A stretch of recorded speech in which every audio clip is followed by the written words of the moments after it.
Okay, we are live. That's right. It's me, Robert Phoenix. This is the Friday FARcast, and appreciate you hanging in here for just a minute while we get all the lights in place, all the booms, the sound stage. We've got the AD. Everybody's here right now, so we just have to wait for them to all show up. Anyway, it's the Friday FARcast, and on Fridays, I do a lot less talking, and we have guests here. And today's guest is a perennial favorite. Everybody asks about him. When are you going to have him on again? Well, today's that day. His name is William Ramsey. William and I have known each other in this space going back to, I think, around 2015, 2016, somewhere around there, at least a dozen years. So, and William's great. He has William Ramsey Investigates. That's his website. You can find out about his work, his books. He's a journalist, real crime, true crime. He's an attorney. He's got a great brain for breaking down these mysteries. And today we're going to talk about the Manchurian Candidate, the movie The Manchurian Candidate, which is one of my favorite movies of all time. I'll never forget the first time I saw it. My jaw was on the floor. I couldn't believe what they were showing us. It was just, again, mind-blowing. Anyway, we're going to bring William on, and he's got a whole presentation and rabbit hole. And in light of what happened 2 days ago now, I guess, in Minneapolis, it's always Minnesota. Why is it Minnesota? It seems very strange up in Minnesota. Anyway, for all intents and purposes, which looks like a Manchurian Candidate, I think Robin Westman will wander into this conversation in a very timely fashion. All right, so remember, the sponsor of the show is TrueHempScience.com. And if you want some of their really fantastic CBD products, all you got to do is go there, type in 15MINS, and you will get the venerable goodie bag, which means you'll get gummies, you'll get tinctures, you get a whole little Whitman sampler of product with your order, the order within the order. 15MINS is your code. There's always a 30-day money-back guarantee on the product. And if you spend $150, get free shipping anyway. So True Hemp Science, our buddy Chris out here in Austin. All right, no more time wasting. Let's bring him on. William, what's going on? Not much, a lot to talk about. Like, it's very interesting, this timing of these strange people. He's not just, Westman is one of many, and I will make the list right now of other people. The guy who tried to kill Fuentes, Belter, who was also in Minnesota. If you remember, he killed those two politicians, supposedly worked for the military. Oh, yeah, that came and went, didn't it? Sure did. Sure dropped off real fast. Yeah. The guy was sophisticated. He had a really scary mask and said he worked for he definitely had some kind of federal background, much like the father of Westman. Yeah. Father Westman has worked for the government for 27 years.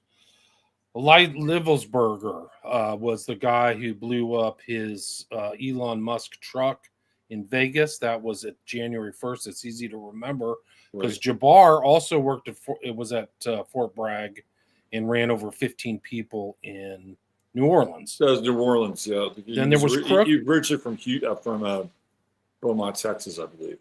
Correct. Then there was Crooks.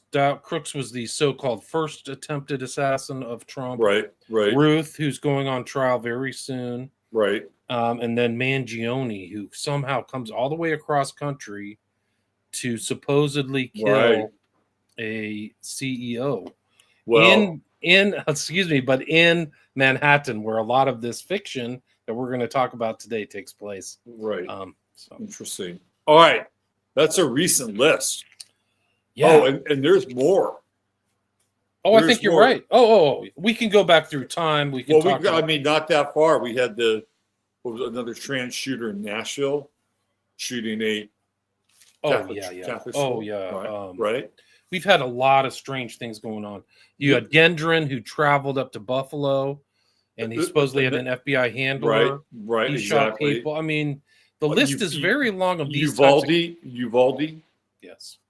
Another one that doesn't get talked about very often is the guy who drove from Allen, Texas to El Paso to shoot up the quote unquote migrants. Yes, yeah. He's Crucius. That's his last name, Crucius. Good memory, yeah. And his father, by the way, now this is weird. His father supposedly treated one of the shooting victims at Walmart for PTSD 12 years before. How does that happen, William? I don't know. So Crucius's father was, guess what? A therapist, right? And you've got this Westman whose father is in some kind of strange governmental program. Who knows what leverage there? Yeah, it's Esri, I think was the name of the company that he worked for. ESRI, I believe. Yeah, I think you're right. Yeah. So that's why this movie is important for a variety of reasons. It's a piece of history. It had the top actors of its time were in there. And a lot of people don't know that this film was taken out of circulation for 25 years. So after the Kennedy assassination in November 22nd, 1963, it disappeared. And back in those days, we didn't have streaming and things like the luxuries we have today. So it literally kind of dropped off consciousness till 1998. That's kind of around the time when I saw it. And I'm like, holy shit. It's a masterpiece. Where's this movie been? Yeah. Literally, that was going through my brain. Because if you haven't seen it, it's absolutely mind-blowing and a masterpiece. Can we kind of start with Frank Sinatra's involvement, not just as an actor, but as kind of a driving force behind this movie? Yes, he was. That's a great question. And that's very topical and important because Frank Sinatra, if you remember, he was a member of the Rat Pack, but he was also a very close and personal friend of JFK. And the book, JFK, we know he liked to read. He read Bond novels, but he also read Condon's book. Condon's book came out in 1959. You have to remember, this is the height of the Cold War, McCarthyism, communism. The war in Korea was 50 to 53. So a lot of this stuff is happening. It's very kind of heady time. And so JFK runs for the president in 1960, and kind of the head of his entertainment thing was Frank Sinatra. So Frank Sinatra was kind of the head of the celebrity support, an important component of presidential races to this day. And then when they won, he kind of organized all his buddies to come and play.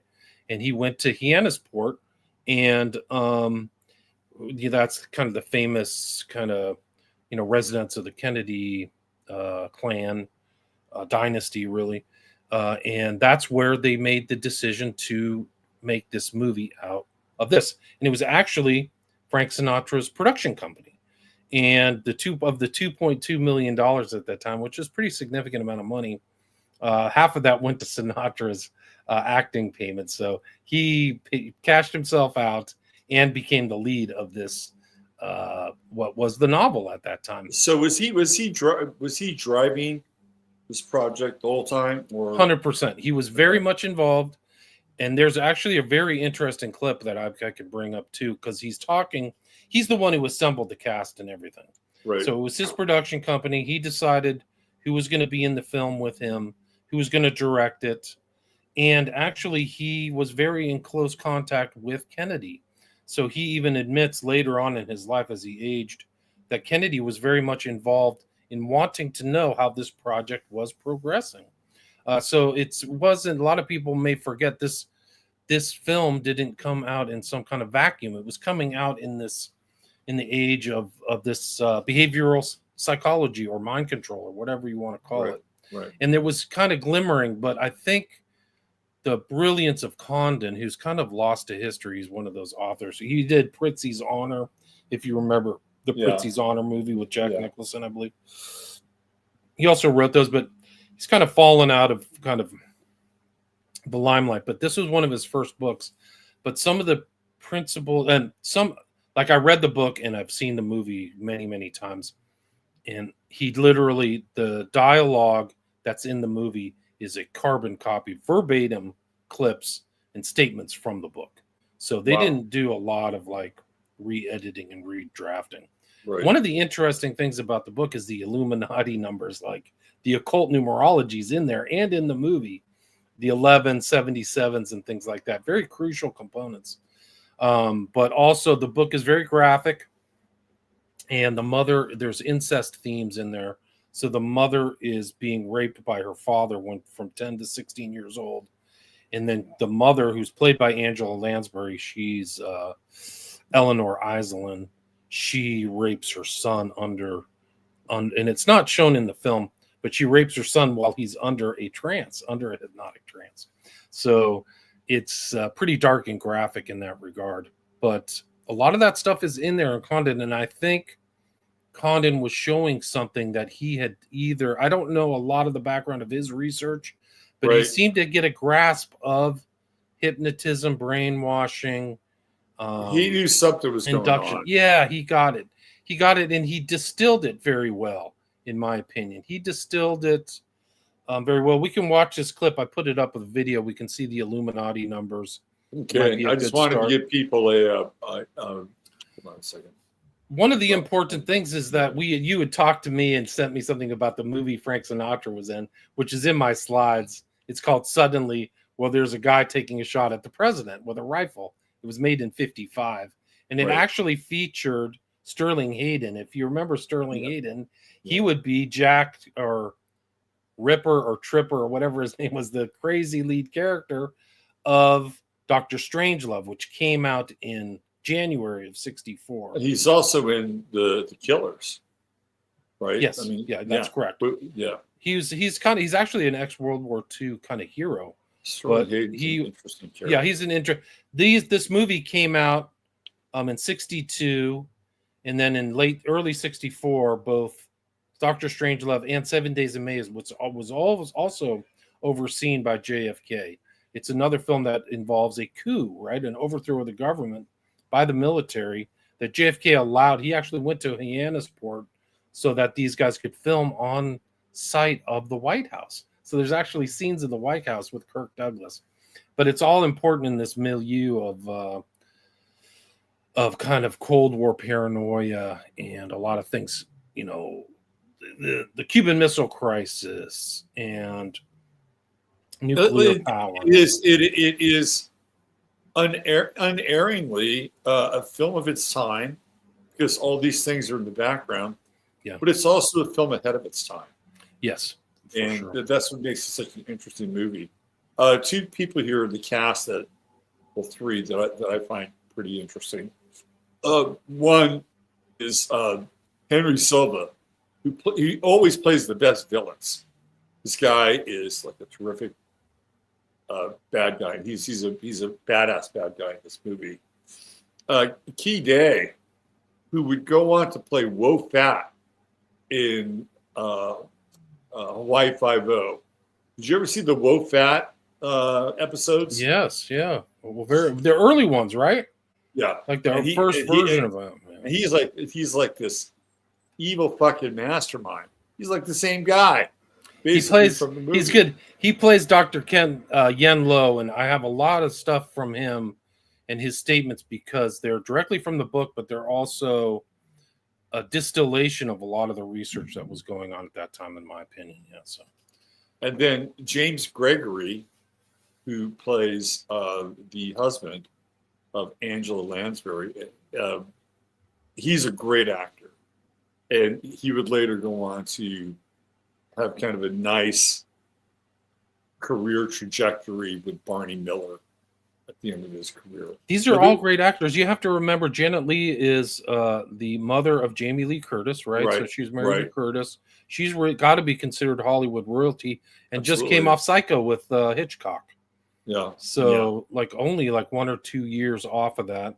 And then Angela Lansbury, she got her start playing, of all things, Gaslight, which is entered into the, our terminology for lying somebody to the point of mental exhaustion or whatever. I don't know. Right. Very interesting. Then, of course, we'll spend a fair amount of time Yeah, Lawrence Harvey, I think, was good Lawrence in this. Harvey. I think he was properly cast, and he passed away too early All right, what do for we his got? time. What do we got here, William? This is the Illuminati numbers. You'll see the 77s, 11s in this. This is the introductory clip. Then we'll see a very important clip in this where Lawrence Harvey's character, he plays a guy by the name of Raymond Shaw, is triggered after hearing the number 11 and seeing this trigger card, which is the motif that pervades the entire film, which is the Queen of Diamonds. And that represents the mother, too. So he has a very difficult relationship with his mother. And his real dad's already passed away, supposedly. Now, this doesn't move. This is a still, right? This is a JPEG. Is it? Okay, because I thought I brought up a movie. No, I think it's a JPEG. Let me see. Hold on. Here we go. Here we go. This nation jealously guards its highest award for valor, the Congressional Medal of Honor. In the Korean War, with 5,720,000 personnel engaged, only 77 men were so honored. Only 77 were so honored, and this is totally fake. He just wanted to use the 77. This is the very beginning intro clip. When I get married to my old lady, I got no idea that this guy comes in the same package, that it's a package deal, and for 11 long years, I got this. And it's also in the book. So they have these occult numbers in this thing. This is 11 long years, he just says. And then Lawrence Harvey will flip the Queen of Diamonds. And then the bartender will say something. And Lawrence Harvey, it's a triggering effect. It's a mechanism. And then he goes and literally jumps in a lake in Central Park. I'm tied around my neck. And believe me, it's no bargain. I've got no idea what kind of a airplane I got with this guy. Sorry I'm late, kid. Got held up in traffic again. So I says to him, please do me a favor, will you? Why don't you go and take yourself a cab and go up to Central Park and go jump in the lake? And that's a kind of a key component of this film, because that's when Marco, who Sinatra plays, realizes something's going on with Shaw that he didn't know before. Right. Raymond, I don't know why yours is the only apartment in New York City without an air conditioner. You know, sometimes I think you came to us for another century. Chu Chin Chow, or whatever your name is. The steaks are to be broiled for exactly 11 minutes, no more, no less, on each side in a preheated grill at 400 degrees. That's 11. That's Henry Silva, who you mentioned earlier. That's him on the left. He's actually of Italian descent. For some reason, he got typecast as these, I guess because of his look, as Asians or something. Asian every now and then, yeah. I think it was Howard De Silva, the man with 1,000 faces. Different something.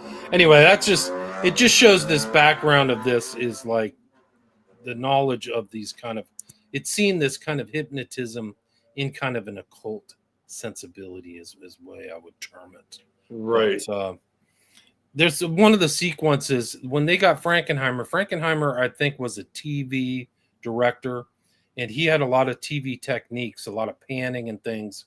And I think one of the greatest scenes in film history is the scenes of these guys with your god, whatever is Digley or whatever is Keeg Dig as Yen Lo, talking to them while they're under hypnotism, and it's coming around where they're like black ladies at a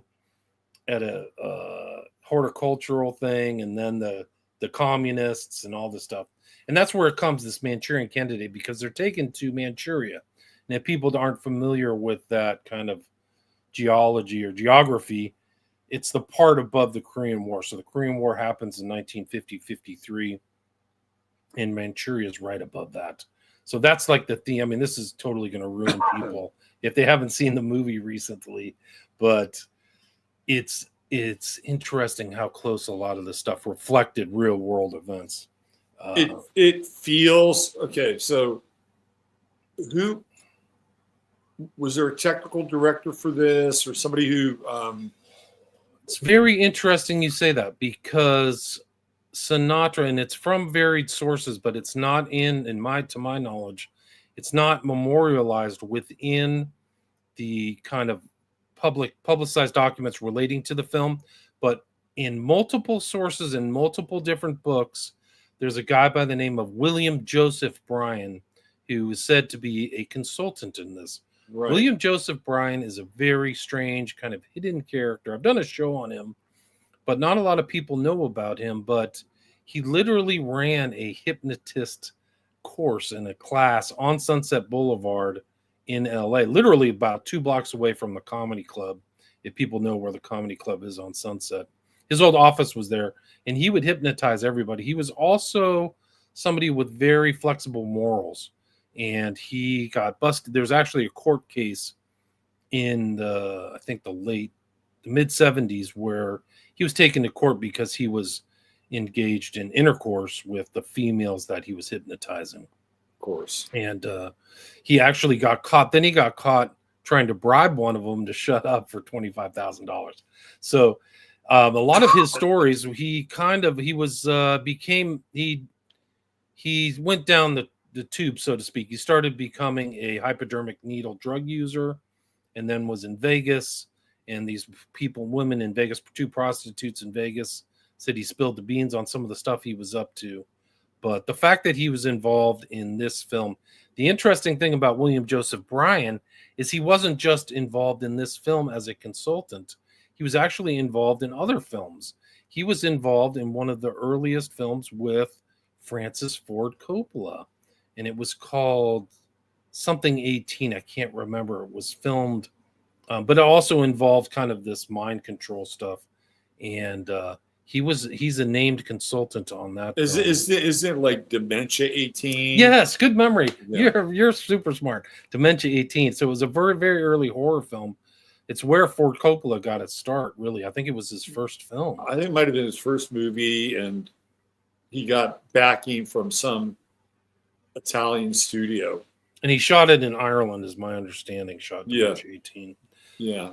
Bryan was also involved with other great actors. Vincent Price. He did I think it was Amazing Stories. He did something like that. So there's pictures of him with Vincent Price. It's probably might be before the time of people who are listening, but in my era, he was one of the great kind of horror actors who popped up all over. Vincent Price is great.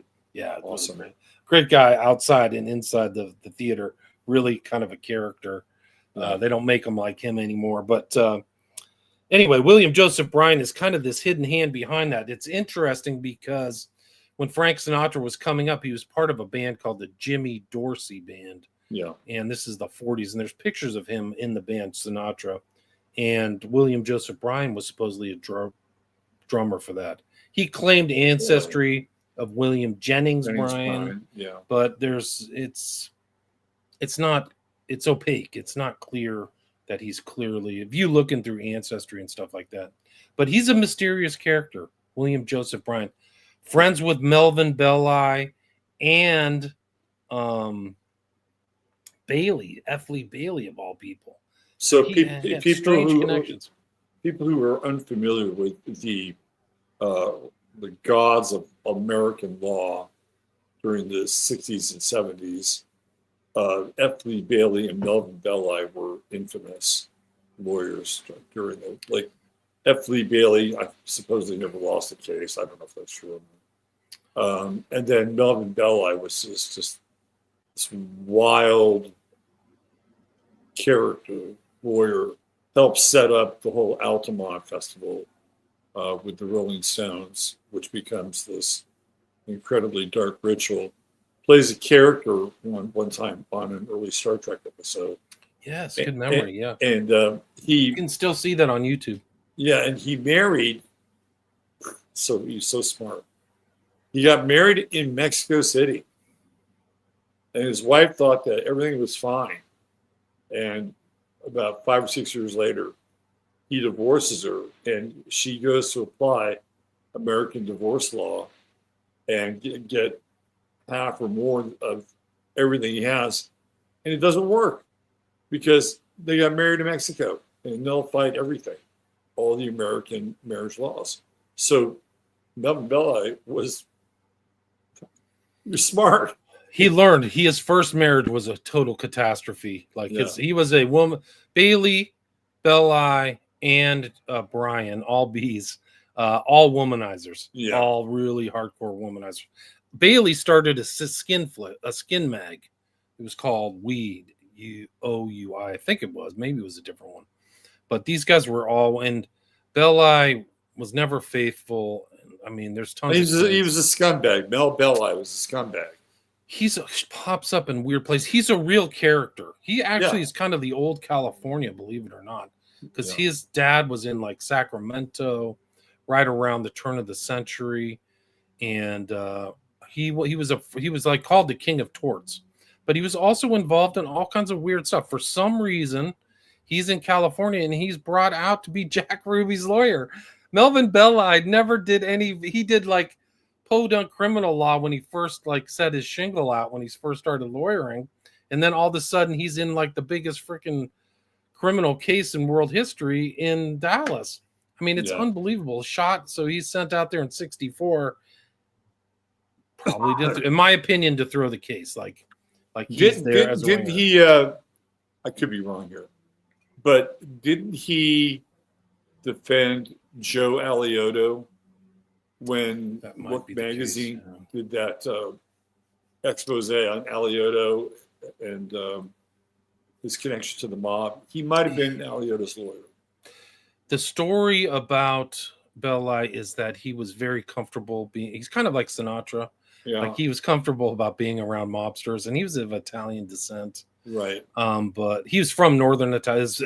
His descent comes from Northern Italian. Right. But he is really a character.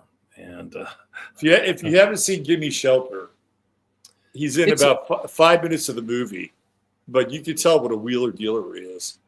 He had a great character. He was one of those lawyers who they don't all come like that. He was an orator. Like a lot of lawyers are very kind of cerebral and maybe nerdy, but he could get into a court and really take up the space. He was actually the first guy, believe it or not, who brought into court kind of like evidentiary boards and designs and for people to see. And he really kind of, this is normal today, but back then it wasn't normal to bring in these kind of props and devices and things like that. And he really made his bones as a tort lawyer, a product lawyer, and things like that. He made tons of money too. He cashed out big fat checks, and he had a play. It was right in the kind of his offices are right in between used to be right in between the financial district and North Beach, was the Italian part of San Francisco. I know this because I lived there. I used to drive by his place all the time. Right. And whenever he would win a big case, he would take the skull and crossbones of like a pirate ship and raise it up, and just crazy stuff. Like he was just a real larger than life character. Well, that's Coppola's office was there. I don't know if it's still Coppola's anymore. He has I know he has his winery. He has a place there. He had a building. Beach. He had the Coppola building was right there, kind of at like Lombard Street and Broadway, kind of up right there, sort of. Belli was also the contact of the Zodiac Killer, of all things. He was the one they called. If you watch the film Zodiac, that has these big actors, Robert Downey Jr., Mark Ruffalo.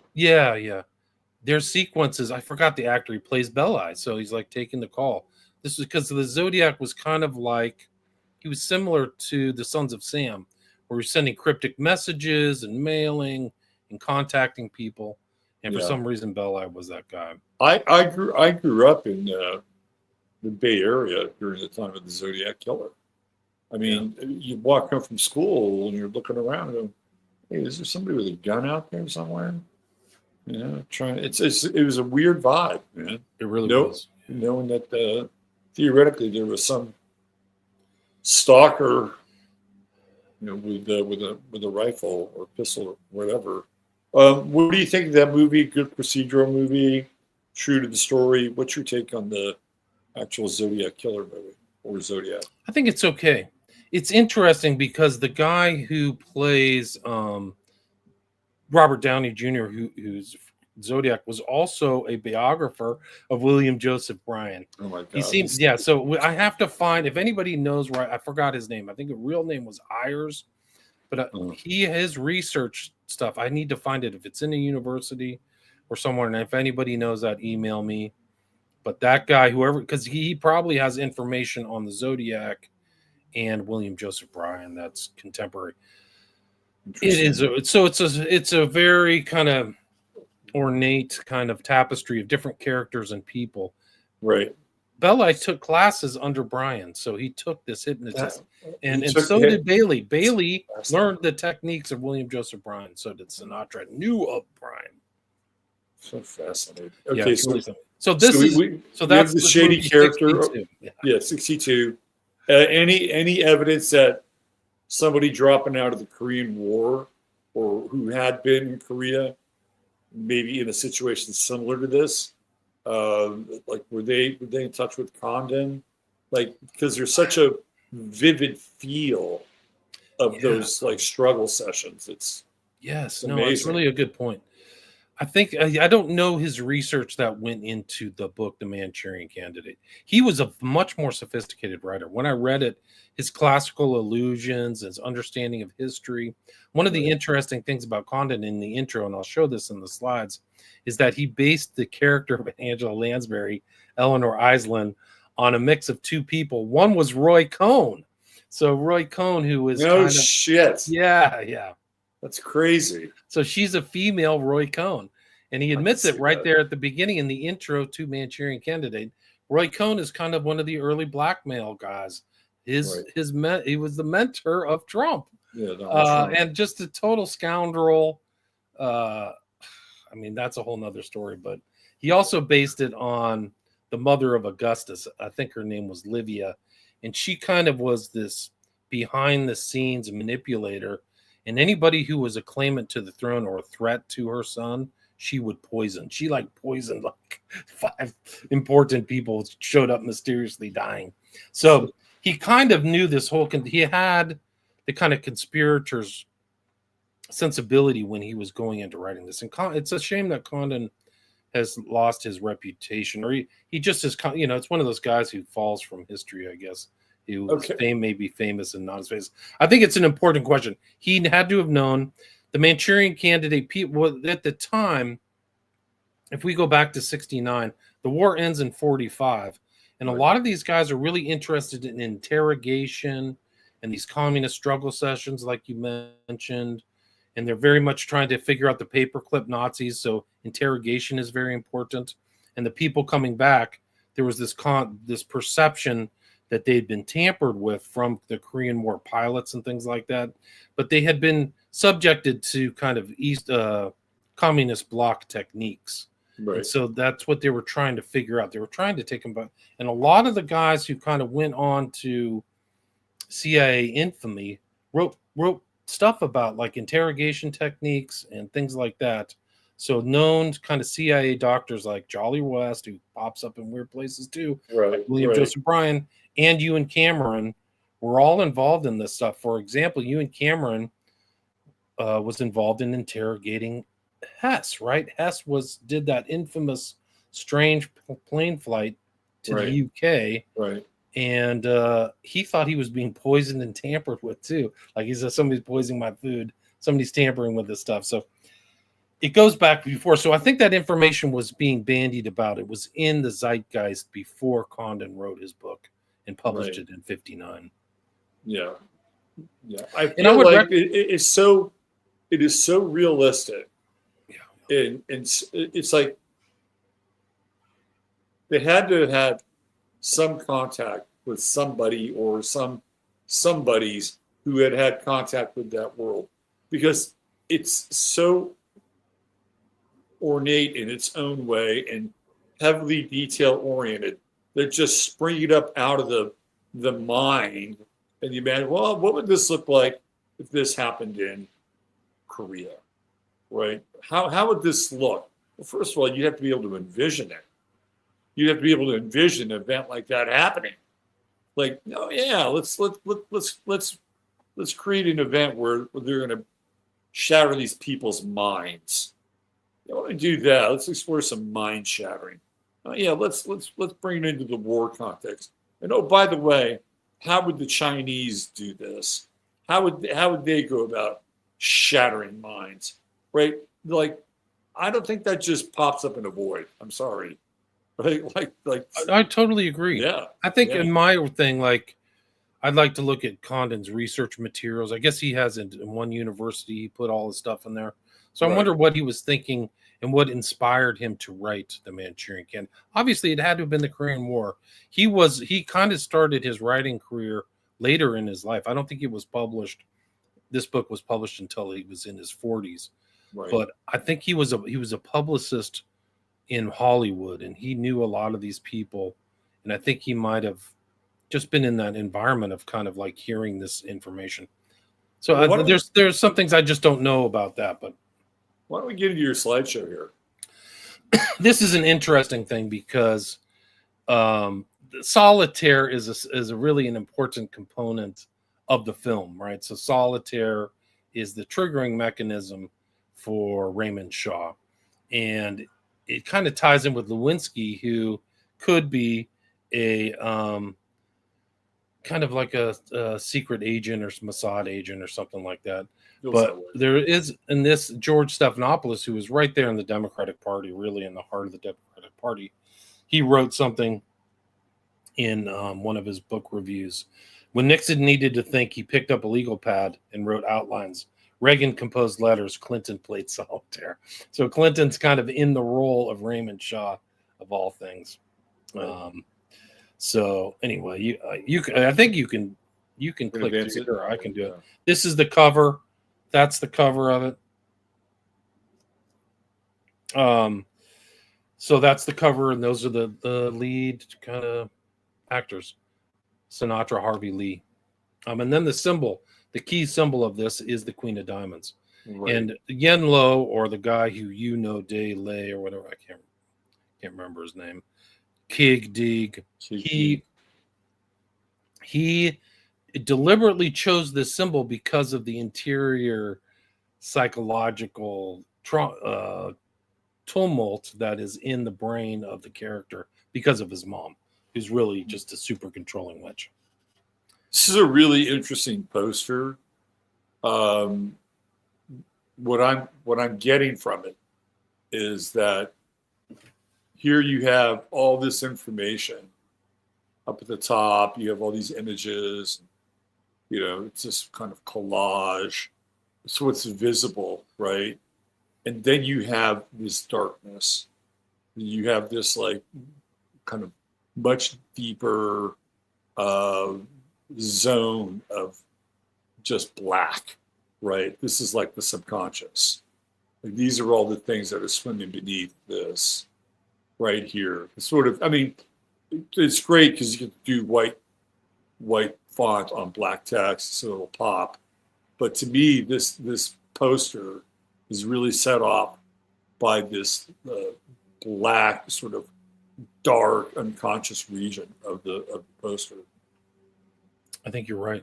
I think it's intentional. I mean, it's very clever. It's very well shot, in my opinion. Yeah, totally. It's just, I mean, I maybe forgot to mention, but this is in the top 100 films in the AFI when it was compiled. Top 100 films in America when it was compiled. I think in '78 or something. No, this is a very different image, isn't it?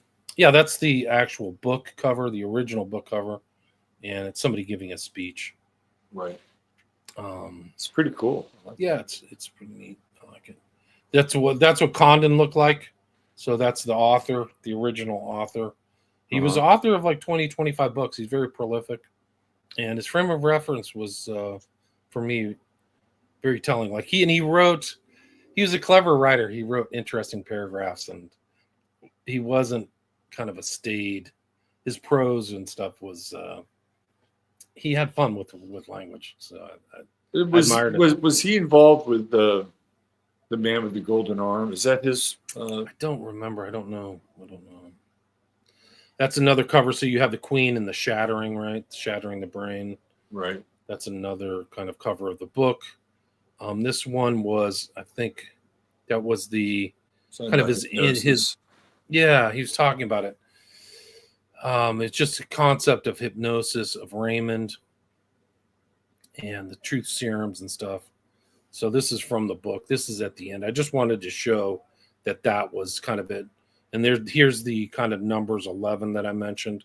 This is from the book. It's really is in the stuff, but Here's the interesting. This is from the intro to the book that he wrote in 1991. And he modeled the character of Livia, wife of the Roman Emperor Augustus, and on the character of Roy Cohn, Yes, legal yeah. counsel and longtime companion of Senator Joseph McCarthy. But he also said there was a popular notion, undoubtedly self-protective, that no one could be persuaded under hypnosis to do anything which was inherently abhorrent to him. Reams of research proved this to be untrue. Countless murders have been committed while under continuing hypnotism of patriotism, religion, exclusionary societies, self-righteousness, and tribal innuendo.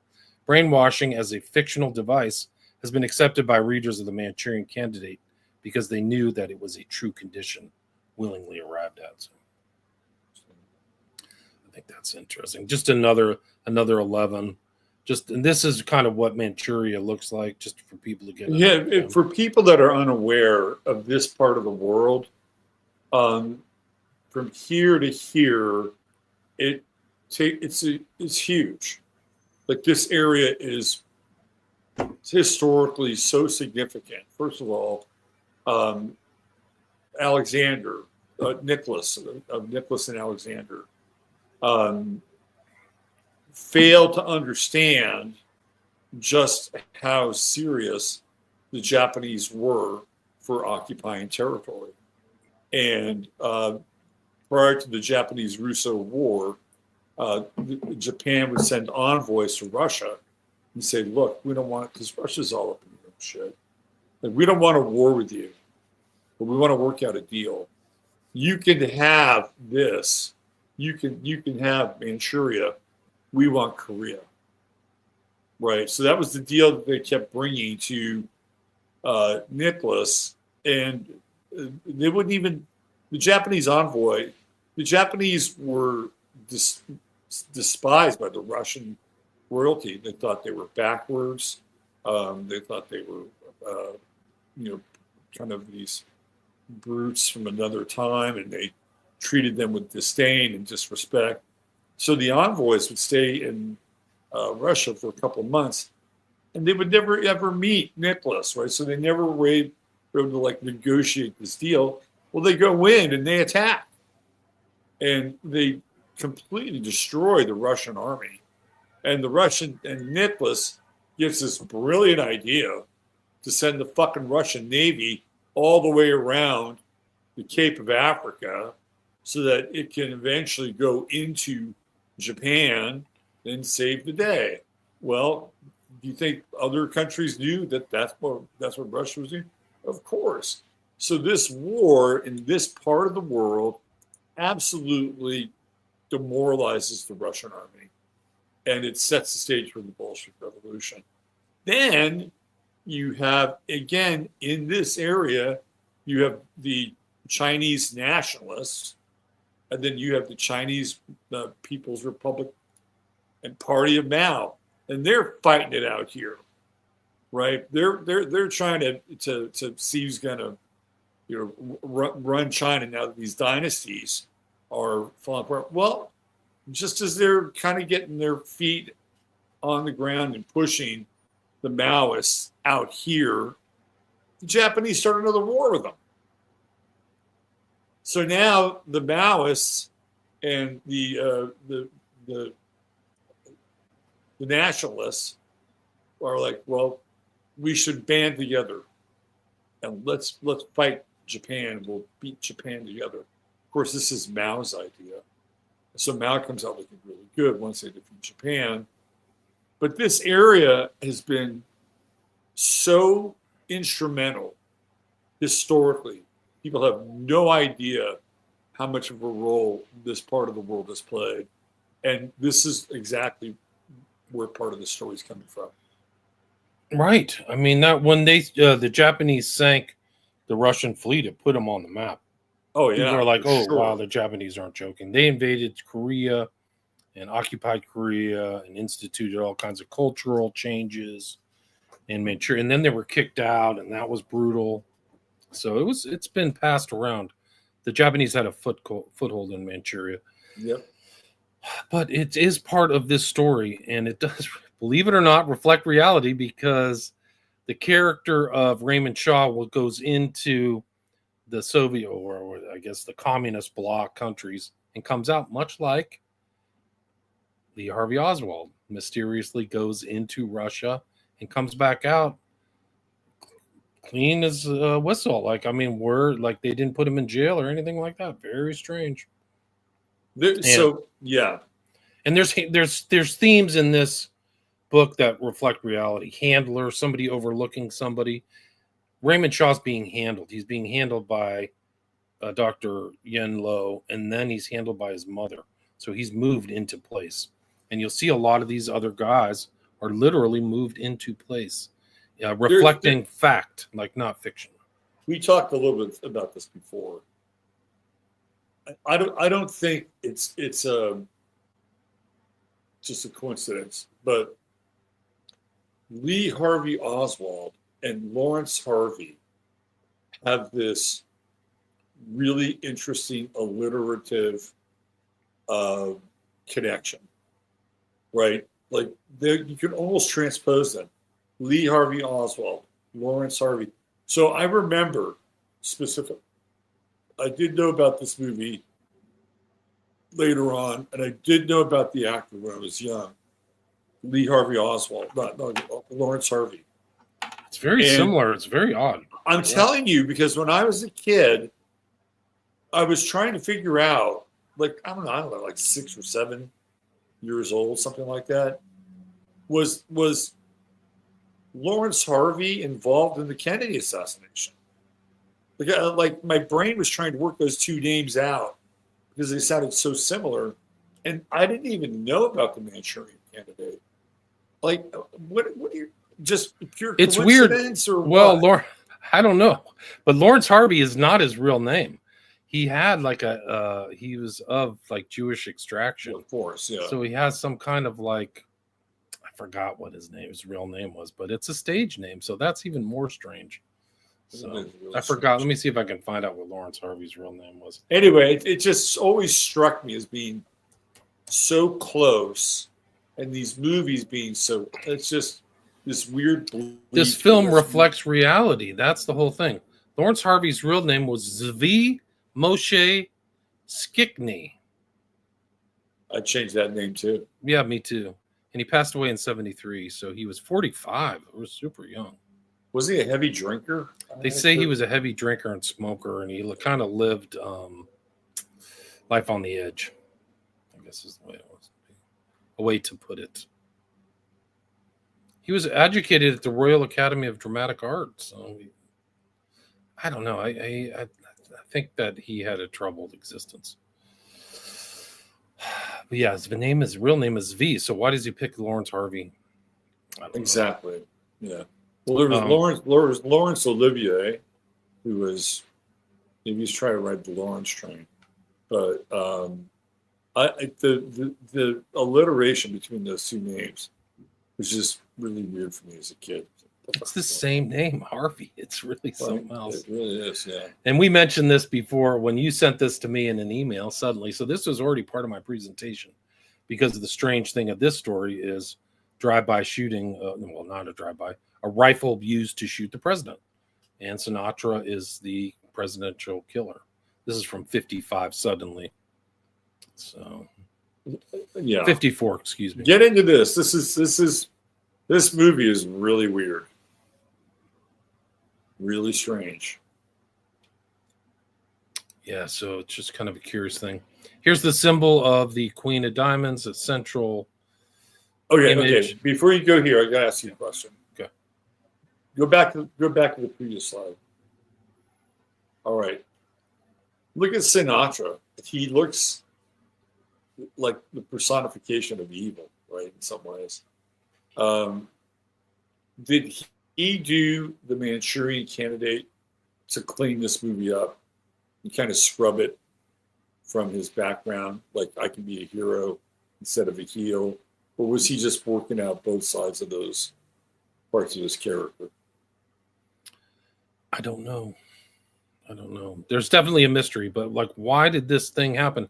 How much was this? Was it really like, was he just a front person for JFK? Like maybe JFK said, "You got to make this." Yeah, this you is don't so know, weird. but he became he became the front person.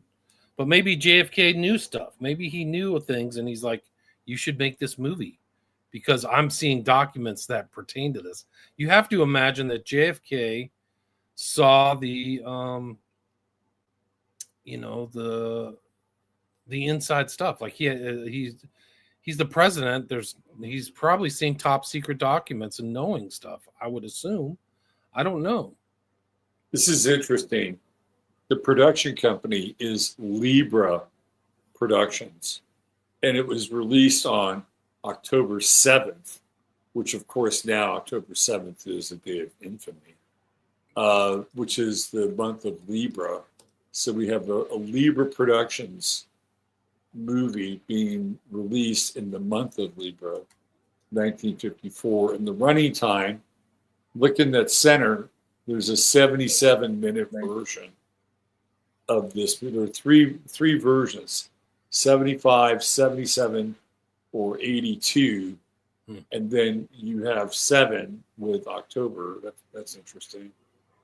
You know any of these other players, like the Richard Sale or I haven't seen it. I just thought it was an interesting kind of. It's a kind of weird. sync. Just to summarize this movie is really weird because Sinatra has been hired to shoot the president, and he's holed up.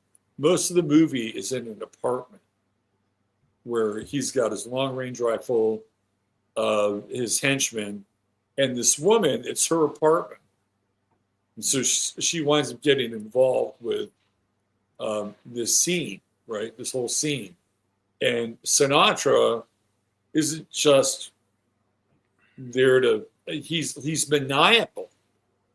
Like he's maniacal. He can't wait to kill the fucking president, right? He's got an itchy finger. In the meantime, he completely terrorizes this woman. And there's this weird, like, dark psychosexual drama going on. And of course, the rifle is on the president, right? So you have this big, long, kind of phallic thing that's just kind of, sticking out near the window. And the majority of the movie takes place in this apartment where this whole psychological intensity is going on, and why Sinatra wants to kill the president. He's dark, man. He's really, really dark. And what's interesting is that the Manchurian Candidate, he's the exact opposite, right? He's the guy that wants to stop the killing. He's the guy that wants to redeem it. He's a military intel officer, yeah. Right, exactly. And that gets into the sign of Libra, right? Because now he's balancing out this character with this character in the Manchurian. Look, and I don't think that they went through all this and said, let's print this for Frank. He's going to be here in this movie and here in this movie, and we're going to call this Libra Productions. We're going to drop this on the 7th of October, which is Libra, and eventually he's going to do this other movie. Like, I don't know if they sat down and said, this is where it's going, but it's certainly how it turned out. And that's when things get really interesting. Why do these things happen? Are they just part of like this sort of synchronistic world we live in, or is there some intentionality or planning that goes on behind the scenes? Are fiction stuff influencing reality? Are people reading this and going, hey, this is a good idea? Like, why not? Like, why not implement this or something like that? I don't know. Or they're laying it on the public. Do you know this author at all, Richard Sale? Do you know any of his other stuff? I've never even heard his name. All right. Thanks. I just needed to kind of go there a little bit. I think it's important. Like, these are questions. Like, why is this? Now that I've looked back through our time, a lot of these books and a lot of the culture's created. It's just no question about it. Right. There's a lot of culture creation around Lee Harvey Oswald. Like, you want to talk about a handler. These new documents that came out about JFK that were released by Luna, like they indicated that this woman, Macmillan, who met Oswald in Russia, was a CIA agent. And this book, Marina and Lee, which kept the whole story that he was My parents had that book. he was a lone nut, and he's a Yeah. disturbed young man. She's writing a book like this 400-page book, but she's a spook. They're paying her, So Right. externally, you think like, oh, wow, this is really weird. There's other people who knew Oswald and wrote about him. One guy's name was Kerry Thornley. The other is David Ferry, who knew Oswald from CAP, from Civilian Air Patrol. This is like 1955. And then Ferry is a central character in the Garrison investigation. And then he mysteriously dies, and he's played by Joe Pesci in JFK, right? There's speculation, like Ferry liked boys. He liked teen boys. That was his picadillo or whatever. Okay, I have a confession. There's a rumor that Ferry and Oswald were more than friends, is a way to put it. But well, it's Los Angeles, a bit surprised. Well, no, but they were this is New Orleans at the time. New Orleans. This is 55 New Orleans, yeah. New Orleans, There's a kind of infamous picture of them together, Ferry and Oswald. Ferry also knew hypnosis. He liked to put people under post-hypnotic suggestion.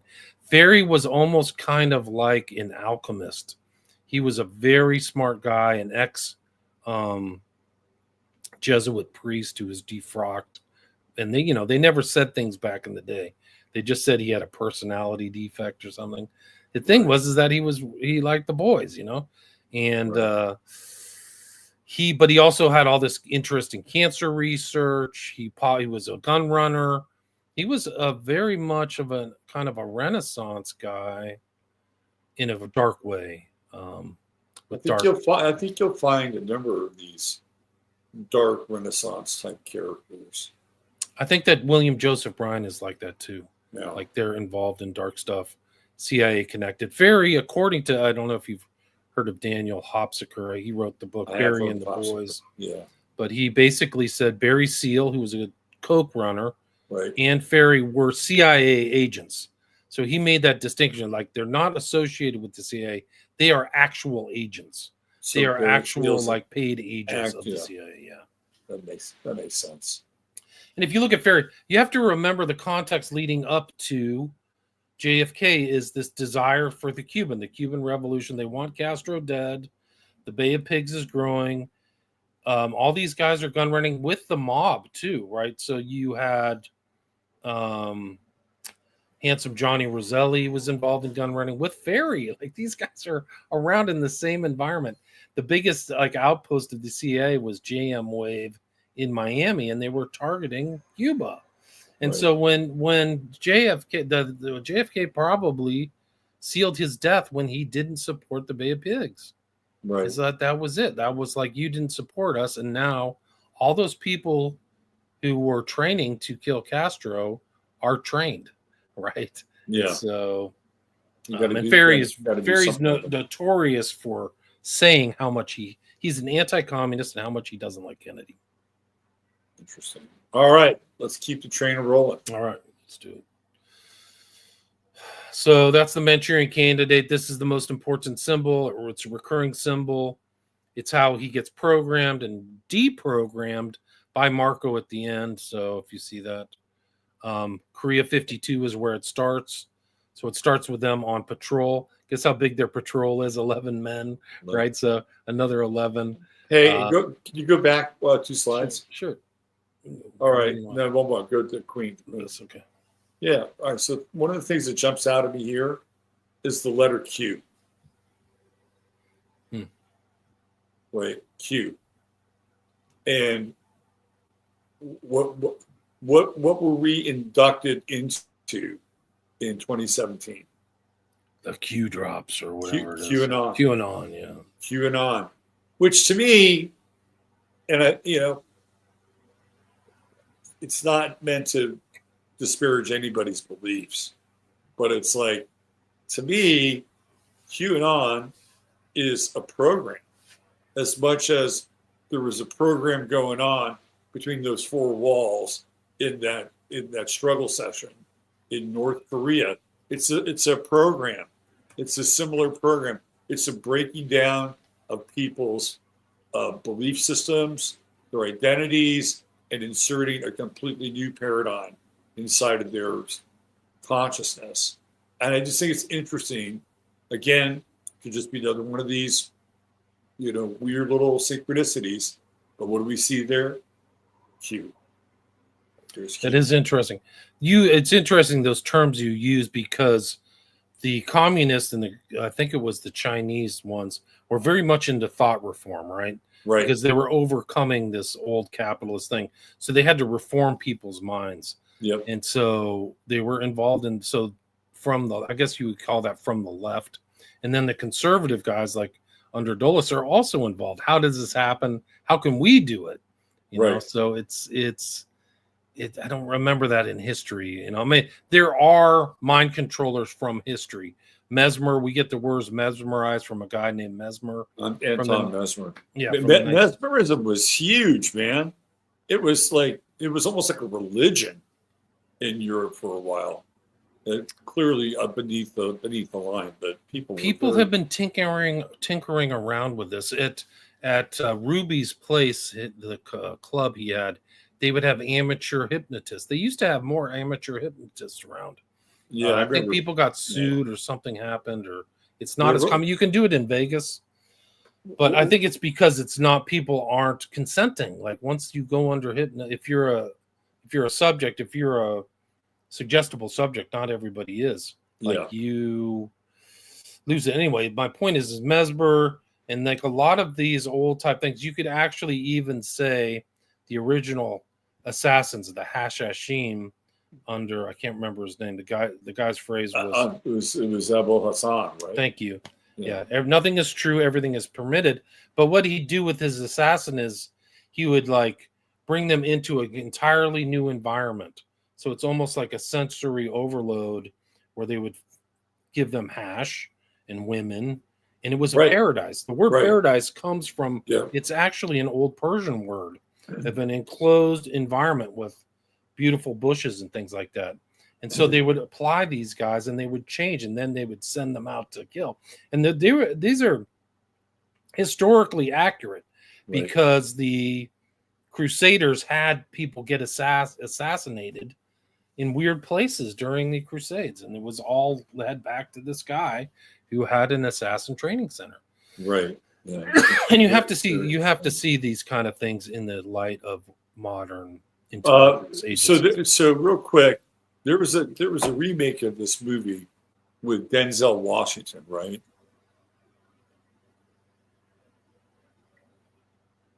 Not even close to being as good as the original, in my opinion. Right, exactly. But what's also interesting is that Denzel Washington is in a movie called John Q. Public. Oh, interesting. Yeah. Denzel Washington, fascinating character. Probably really great actor. Fantastic. Great actor. Yeah. Probably deserves a little scrutiny at some point, just to see some of the interesting threads in his career. All right, let's get to another show. Another show. Yeah, thanks. Let's hit the next one. Korea 52. This is when they're out there. They're being set up. So he's being handled from the very beginning. He's put into place. Raymond Shaw is. It's interesting that Raymond Shaw. You have Lee Harvey Oswald, Lawrence Harvey, and Shaw is like the number one. The name of the guy that Garrison's prosecuting for crimes for killing the Kennedy. It's another odd sync. Anyway. Pardon? Odd sync. Exactly. Yeah. Shaw comes back. He wins the Legion of Honor, one of 77 people. He doesn't like his mom. He's bitching at his mom. Then the first sequence where this dream sequence takes place, I should have included this in my Illuminati numbers, but it happens at 3:11, and that's when Marco has the famous dream. And we can play the video. Would you like to go through the video? Are we going to get a copyright strike? Not for color and commentary, but it's a little bit longer, so maybe we should just stick to slides. So he goes through the dream. He's transported. There's Silva right there on the right. They're all in this place. they think they're smoking yak dung. So Yen Lo tells them they're smoking tobacco, but they're actually smoking yak manure. And here they are with Mao Zedong and Joe Stalin in the background. Yeah. And they're in some kind of presentation group. But what they see, this is a good clip because they have this little old lady with literally like a bayonet or a dagger or something. But it's really a great sequence. People can see this. I think you can download the original off the Wikipedia page. I think it's out of copyright for some reason. They didn't copyright it. But there's Yen Lo on the left, Lawrence Harvey. He's strangling somebody. And then Marco wakes up howling. So he has the same dream.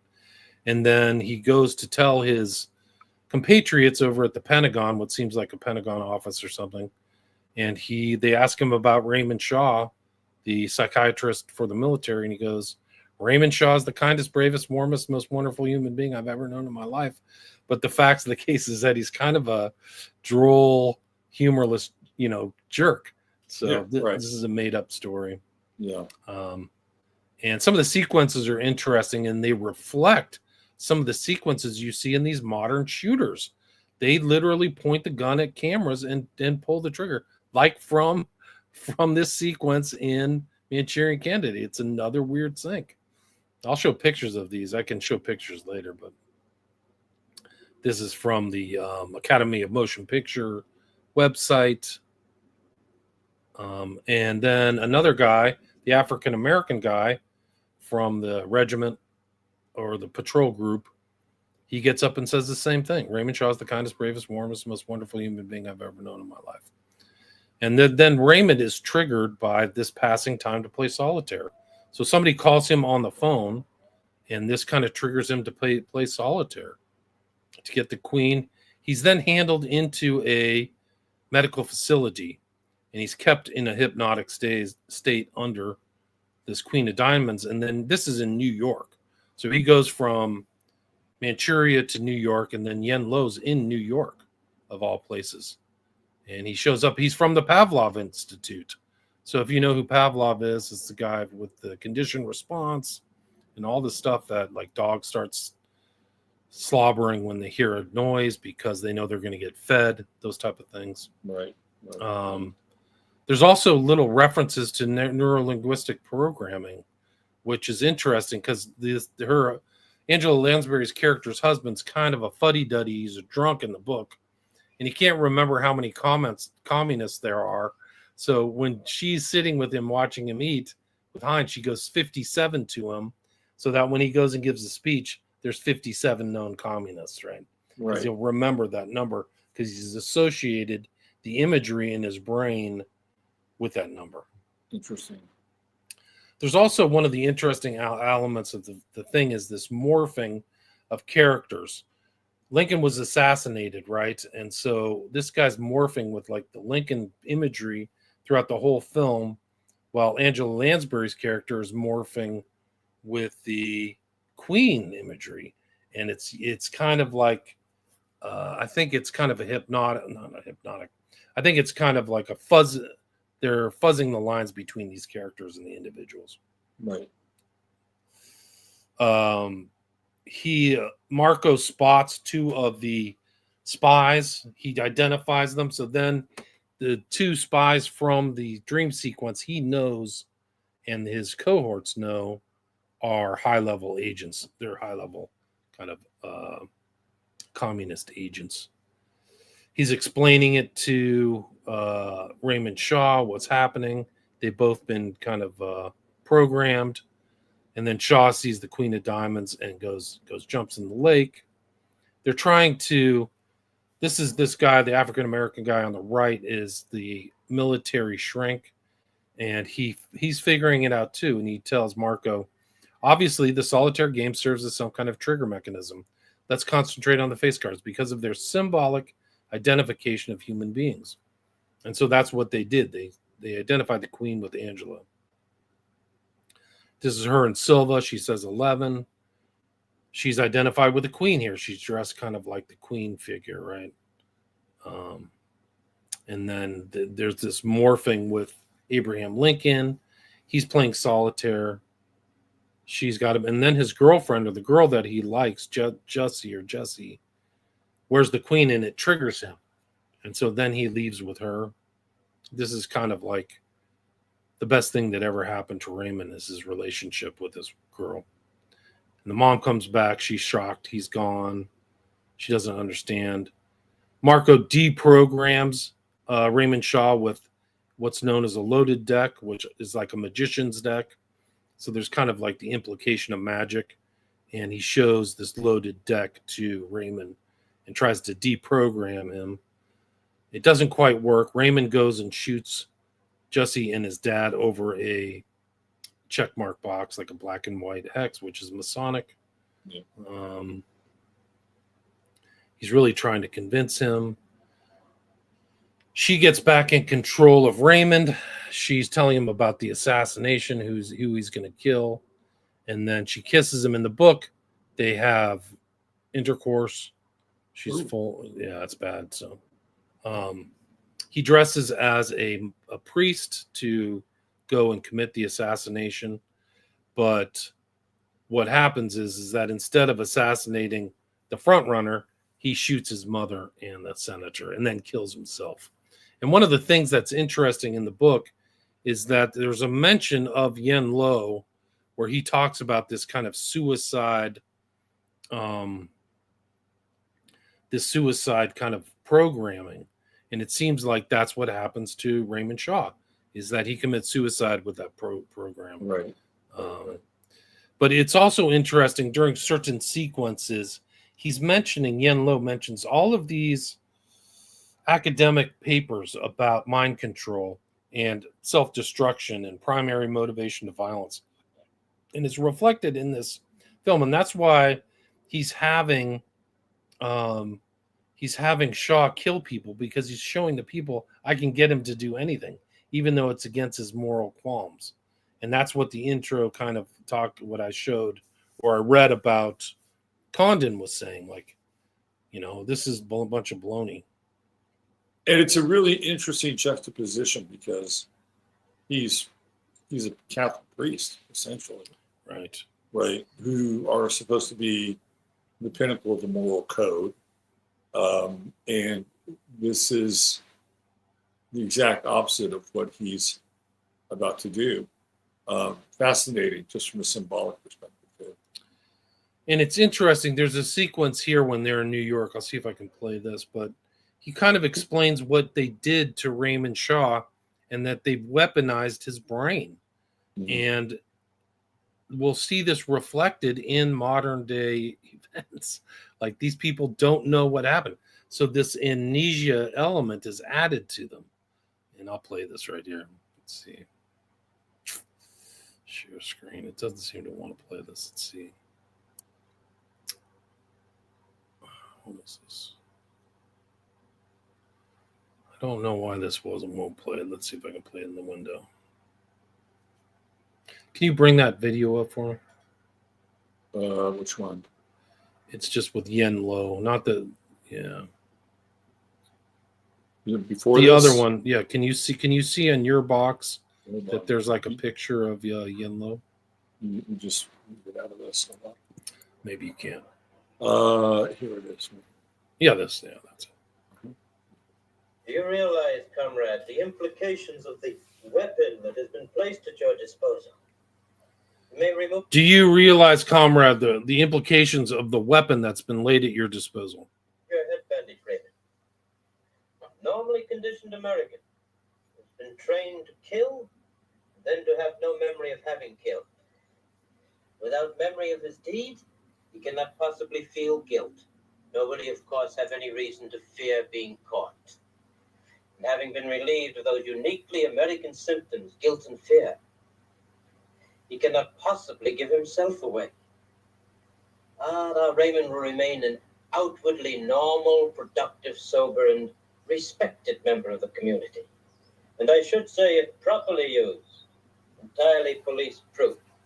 His brain has not only been washed, as they say, it has been dry cleaned. How is this guy never a Bond villain? I don't know. He's so good. He's really great. Yeah. So, Look at it. yeah, I think that he's explaining to them the mechanism of Raymond Shaw, like how they've done it to him. That's such That a he'll never know. He's amnesic, so he'll never know he actually committed the deed. such a fascinating line that he attributes to Americans. Was it guilt and what was the other emotion? Guilt and I forgot. Let's see if I can play this again. Because that was so on the fucking money. Right? No reason to fear being caught. Guilt and fear. Guilt and fear. And having been relieved of those uniquely American symptoms, guilt and fear, he cannot possibly give himself away. That is so over the target, right? These are two of the major psychological drivers of people and their subconscious in this country: guilt and fear. Wow. Yeah, Uniquely American. He's kind of right. Don't you think? Yeah, 100%. 100% too. Yeah. So let's go back. If you can bring up the slides, we can go back through. Sure.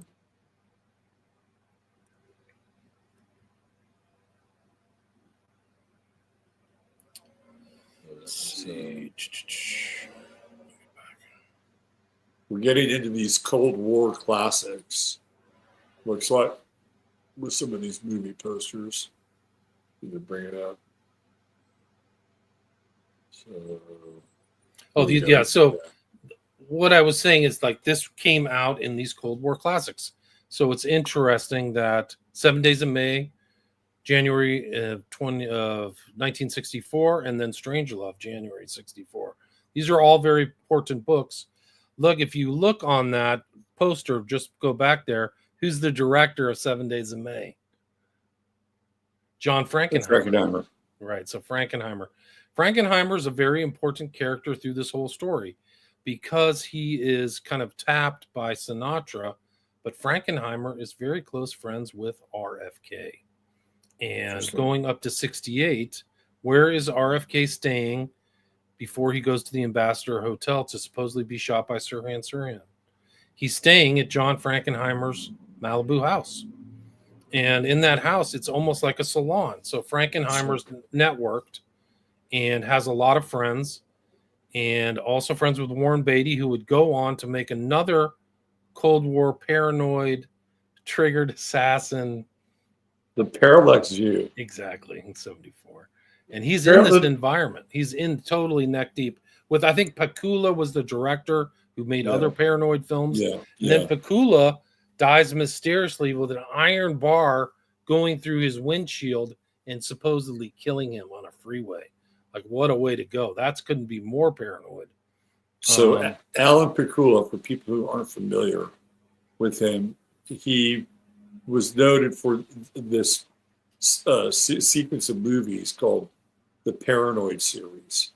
And I think the one that got him on the map was probably Clute, which is actually a really good movie. I mean, it gets into some of the themes. Like on the surface, Clute is, it's about a prostitute and a private eye. But when you go into the deeper layers of Clute, and William, you can attest to this, we're into the kind of deep corporate world, right? And a lot of like heavy, weird, dark stuff going on at a corporate level. And it's like, wow, this movie is going in a direction I didn't expect it to. And then after that, I believe you get the Parallax View, which is incredible. It's one of my, I own a copy of the DVD. It's incredible. It's an incredible film. Yeah, if you haven't seen it. It starts off with an assassination on the Needle in Seattle. And the famous last words of like the president, this is all political assassination, just like this movie. His famous last words are, "I'm known to be independent, and I might be too independent for my own good." And then there's like a fake assassin, a real assassin. Like it reflects reality. Right, totally. I came across this interesting video. I hope you can play it. It says John Frankenheimer, but it's a discussion between Frankenheimer and Sinatra. It's on a different box below. It's not on the slides. It's between and then the writer was Axelrod. Yeah. Can you hear the audio for this? Yeah, I can. Okay, good. This is good. In 1962, a film exploded onto movie screens all over the world that was destined to become a classic. Why is all of this being done? What have they built you to do? Tell me, Raymond, have you ever killed anyone?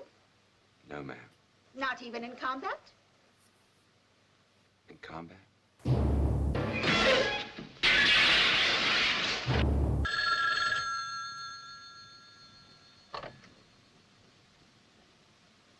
Shaw, please. This is he. Raymond, why don't you pass the time by playing a little solitaire? 26 years later, John Frankenheimer, the director, George Axelrod, the writer, and Frank Sinatra, the film's star, reunite for the first time to discuss the making of the Manchu. So this is 98 or 99 is when this takes place. So after it was put back into circulation. Manchurian Candidate. When you became part of it, it became a real movie. I mean, without you, we wouldn't have had a movie. Thank you very much. No, but that's true. When you did something... Sinatra drinking Jack and Coke. Yeah, all the way to the top. It's like 4 fingers, too. It's like, notice how he turns his glass. He doesn't have to drink deep because the thing is totally full. Watch. I mean, without you, we wouldn't have had a movie. Thank you very much. No, but that's Watch. When you, there it is right there. You did something that most people just don't do. The thing's packed to the top. Holy smokes. These guys drank so much. Like, you're surprised these guys even survived. The Rat Pack was Paul Newman apparently consumed a case of beer a day. Yeah, I've heard that. Yeah. I heard Frankenheimer was quite the drinker as well. He was a known drinker. He kind of went downhill. I don't know if you remember, but that whole tragic attempt to make the island of Dr. Moreau, after they fired the director and Marlon Brando was being a total jerk, they brought in Frankenheimer, and he would drink all day. Well, it's just Marlon Brando would cause anybody to drink all day. He didn't care about anything, and he insisted on having some midget. And the guy who was the director, they drove him into a nervous breakdown. There's a documentary about it.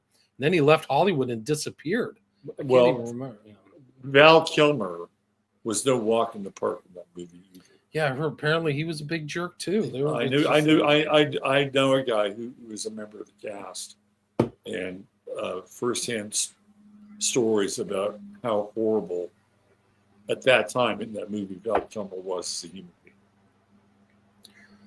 Yeah. But you have to wonder also, how much of that was a Brando effect too. Maybe Brando got into his vein because they're both method actors. And so they would be in these characters. And it's too weird. So the surgeon part, don't you think Brando didn't just care? He just didn't care anymore. He'd achieved enough and been in so many. Oh, are you kidding me? He stopped caring. Yeah. Probably sometime after, I think after Godfather or something. No, the Paris movie. I don't remember. Oh, Last Tango in Paris. That was it. That's Brando's kind of magnum opus. He wins an Oscar for it. He actually has to act for it. And everything else. And then it's just I'm done. The stories of Brando, real quick, just funny story. Brando has this deal. He's going to get paid $1 million no matter what for Apocalypse Now. Right, that's his deal. But he's also got other flyers that are part of his deal. And one of them is that during the scenes where he's supposed to be acting in the jungle, he is supposed to have a yacht that he's living on, adjacent to where they're doing all this stuff, which they give him. Right? And he shows up. The problem is he never leaves the fucking yacht. Like his day to shoot, no Marlin. His day to shoot, no Marlin. This goes on for like a couple of weeks. Okay. And finally, Coppola decides, well, I think I'll go over there and talk to him. And he went over and started talking to him. And it's this long, kind of drawn out, because Marlon Brando would talk about anything. Right? Apparently he was very smart. He could tell you all about the mating habits of ticks from fucking Tanzania or something. Right? So he does this dog and pony show every day for Coppola, and vast amounts of food and alcohol. And eventually they coax him out. One day he comes out of the damn yacht and they begin the process. He has no dialogue whatsoever. And the lines that that were written for him, this is George Lucas and John Milius. And he's looking at them. It's like, what is this? And eventually all that stuff that he comes up with is just kind of him, right? Like, I saw a snail crawl up the edge of a razor, right? Like, that's coming out of Brando's brain. Very little of that is written in the actual script.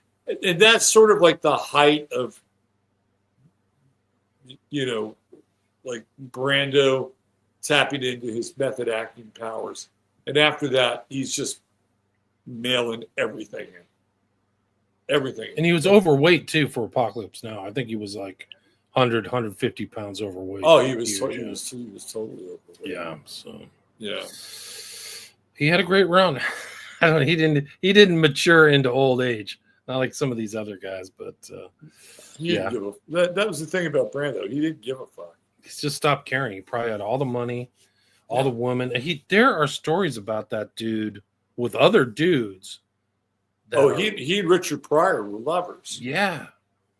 Also, like, he banged one of those famous black writers, right? Or something like that. James Baldwin. Yeah, James Baldwin. How do you know that? Like, some kind of stuff like that. Like, whoa. Yeah, so the word in the street was that, my audience can handle it. The word in the street was Marlon Brando would fuck a parking meter. He didn't care. Male, women, black, white. He didn't care. It was all fun and games for Marlon. Yeah, wild stuff. Yeah, this is a great clip. Frankenheimer's very important. Frankenheimer, this guy right here, drove RFK to the ambassador. It's crazy. This guy right here, he brushed up against Sirhan at the Ambassador Hotel. Like, this is in Ed Sanders' book. He wrote a book about it. But do you know who's also at that hotel and in the kitchen? Yeah, Bobby Darin. Oh wow, Bobby Darin. Also, the guy who was involved in the Son of Sam case. What was the Irish journalist's name? He was in the pantry. About. Yeah, Jimmy. Billy Jim. I know his face. Anyway, the guy who was receiving the letters from the Son of Sam and wrote about it kind of made his name for it. Bobby Darin actually looks a little like Lee Harvey Oswald. Wow, that's and they're that's really fascinating with the Frankenheimer connection. Yeah, the Frankenheimer is something else. It's unbelievable. But this guy literally directed Manchurian Candidate and then brushes up against Sirhan. Didn't he? Get this, Robert. Sirhan has no memory of the event. We just saw the Yen Lo talking about amnesia. Right? Yeah. No memory. Yeah, no memory. That's wild.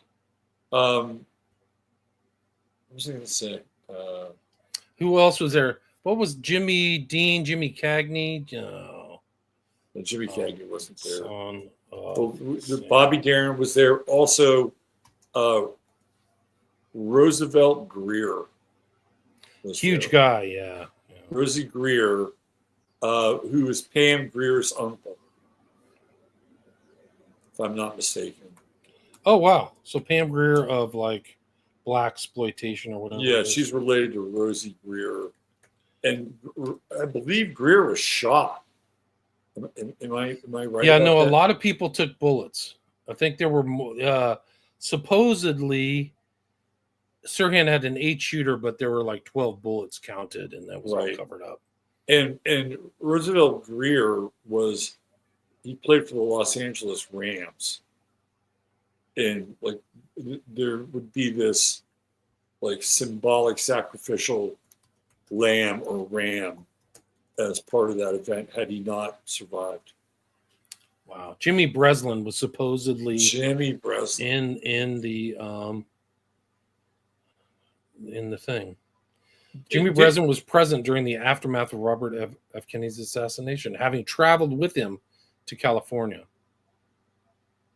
It's like, let's pack all these people in this room at the same time. This is a huge event. Remember, this film is about the nomination. He isn't in the film. There's another guy that Raymond Shaw is supposed to shoot at the nomination acceptance. What's happening with RFK at the ambassador? He's about to accept or win the nomination. Right, exactly. And he said a lot of inflammatory stuff. RFK did. He said he was a revolutionary. There's a lot of books about the assassination. So Gene Dixon, the psychic, told him that he should not run for president in 1968. She said, "No, don't do this. Don't do this. This is not the right time for you." She said, "Run in 1972. You'll win easily, and you won't have to deal with the repercussions of running in 1968." And there's some who believe that Gene Dixon also predicted the death of his brother. There is some truth to that. There's also a little bit of fudging for the truth. It's important to remember that MLK would be shot in Memphis 4 months after this, after RFK was shot. So here's another part that is really freaky, trippy. The Beatles release 2 incredibly important albums on just either on the day or right on the heels of the death of JFK and RFK. So when JFK dies, the Beatles have their first North American release of their first record in the US. It actually gets pressed, sold, distributed in Canada. But the Beatles' first North American record happens on 11/22/63. And for RFK, right, the Beatles released the White Album, I believe, either on the same day or within the same week as RFK. And of course, the White Album has Helter Skelter and all this other stuff going on. So the Beatles have this really, and there's some other stuff with the Beatles in terms of release dates and these collective traumas. But those 2 records I found to be really interesting because now it's Helter Skelter. Like the death of RFK it's like lighting the fuse. Here we go, step back, let's watch this thing blow up. Incredible. It says, according to Google, the White Album was released November 22nd, 1968. Yep. 11/22. Right? Sure, it's random. Those numbers are all important back in the day too. Like release dates, you set up times and dates and things. It's very important. 11/22. Hello. I mean, that just happens to be the anniversary, the date of his brother. Of course, it had happened earlier in the year, but they could have released it on 11/23 or 11/20. Hey, didn't Frankenheimer direct that Lee Marvin movie?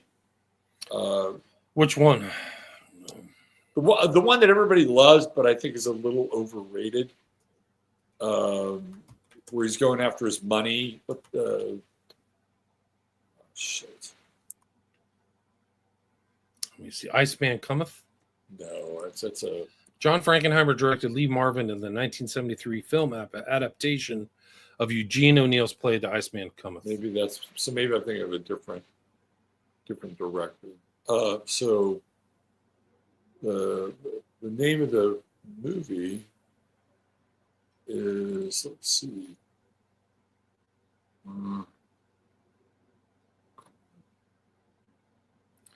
Marvin's a piece of work too. He's Lee Marvin was. You didn't want to get on the wrong side of Lee Marvin. Yeah, he was a legit tough guy. I think he was in the war. He was. He got shot. He got shot down by his private parts. Yeah, Battle of Saipan, the Pacific Theater. Decorations including the Purple Heart, Presidential Unit Citation, American Campaign Medal, Asiatic Campaign Medal, Victory Medal, and Combat Action Ribbon. Like, dude was legit. He got a Purple Heart. Yeah, he was a warrior.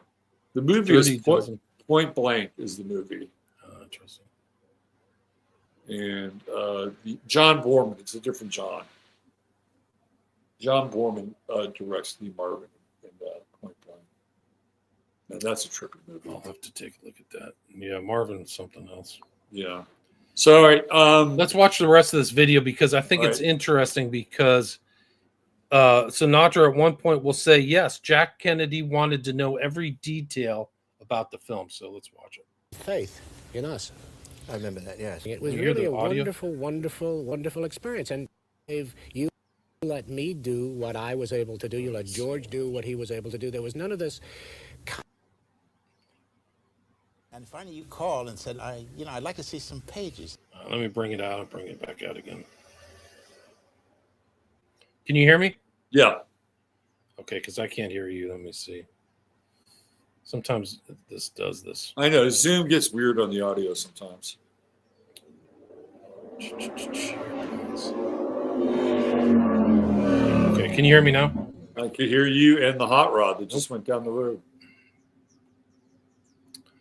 I can't hear you. Of course, this does it. So you're probably can hearing the audio then. All right, let me bring it back up.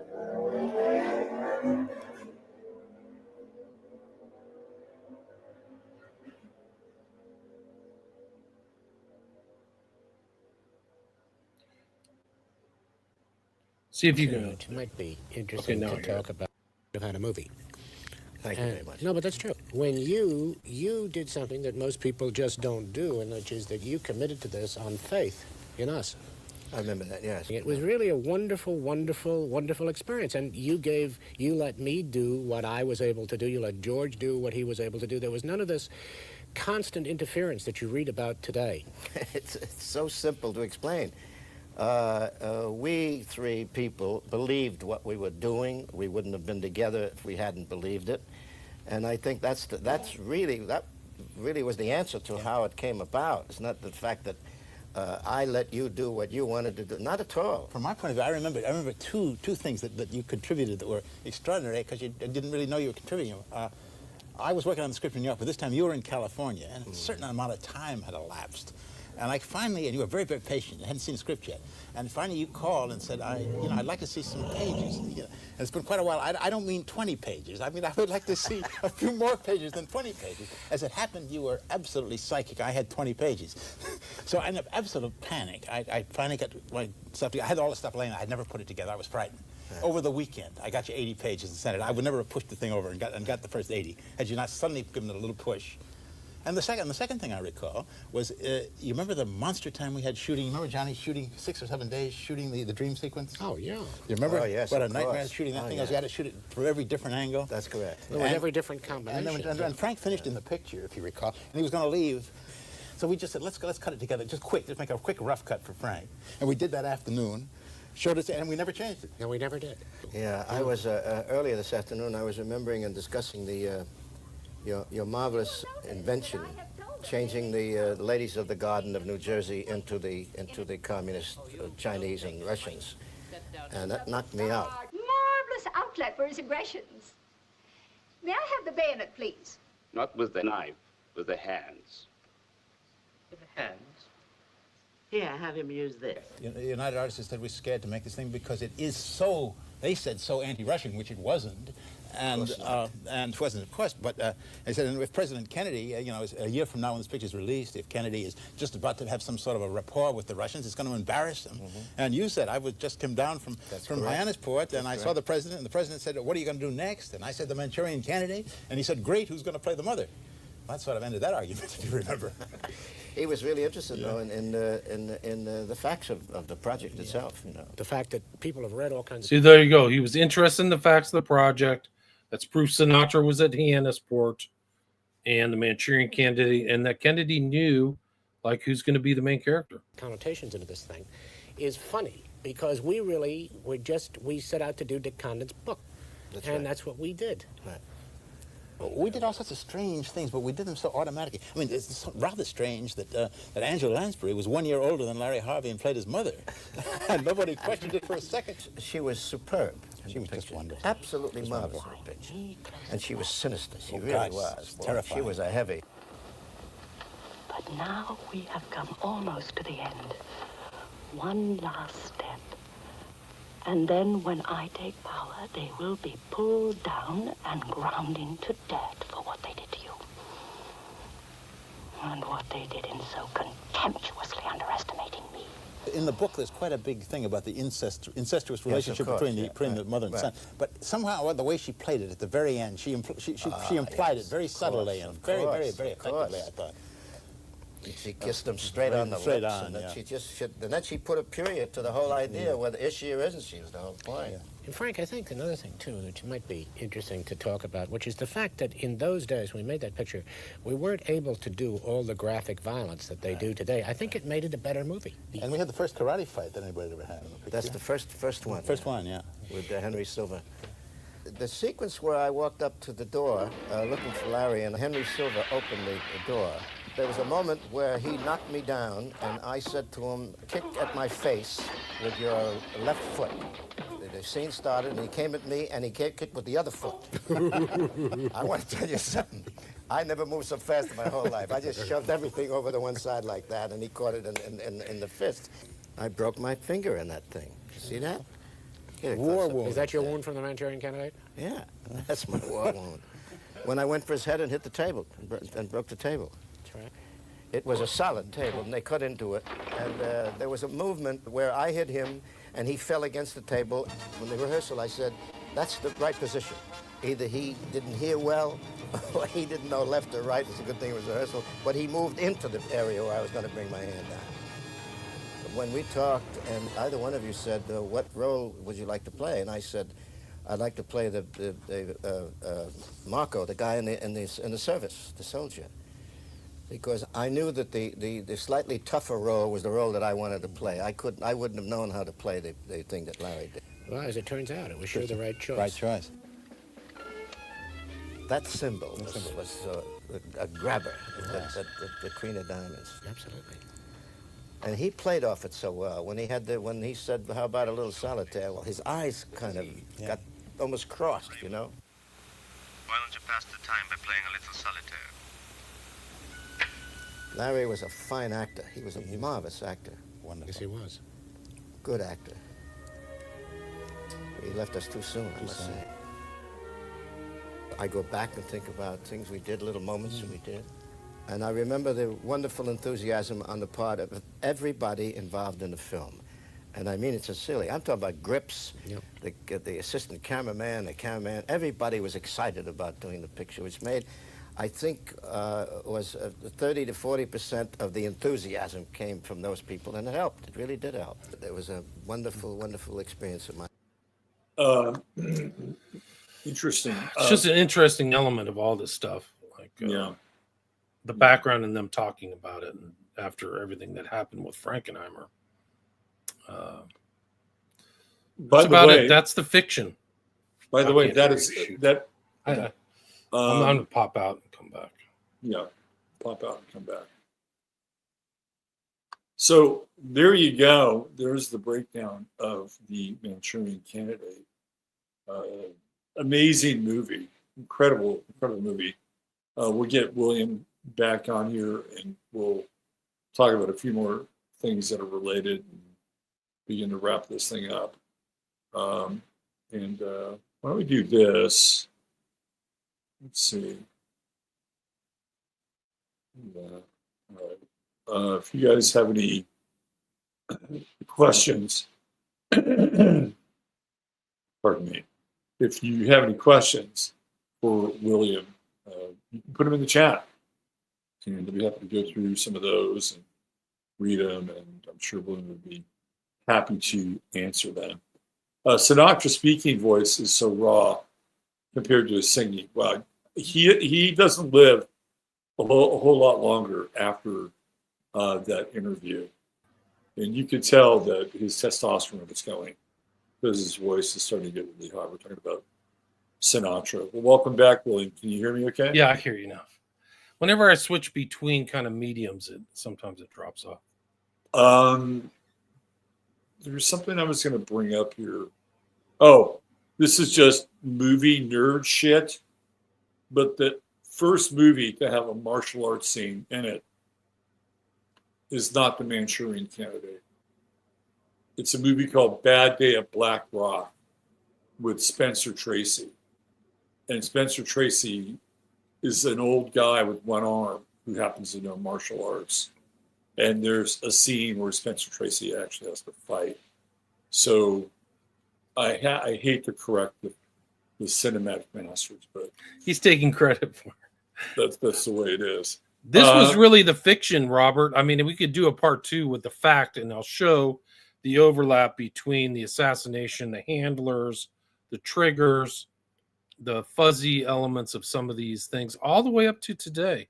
Like I mentioned that list at the intro, and Mangione is really incredible. Like this whole guy, he literally like drops his bag in Central Park, and you had a sequence of Lawrence Harvey in Central Park. So you can't even write this stuff, but yeah. I mean, maybe we can schedule a part 2, but I got like 2 minutes I got to run. All right, real quick, William.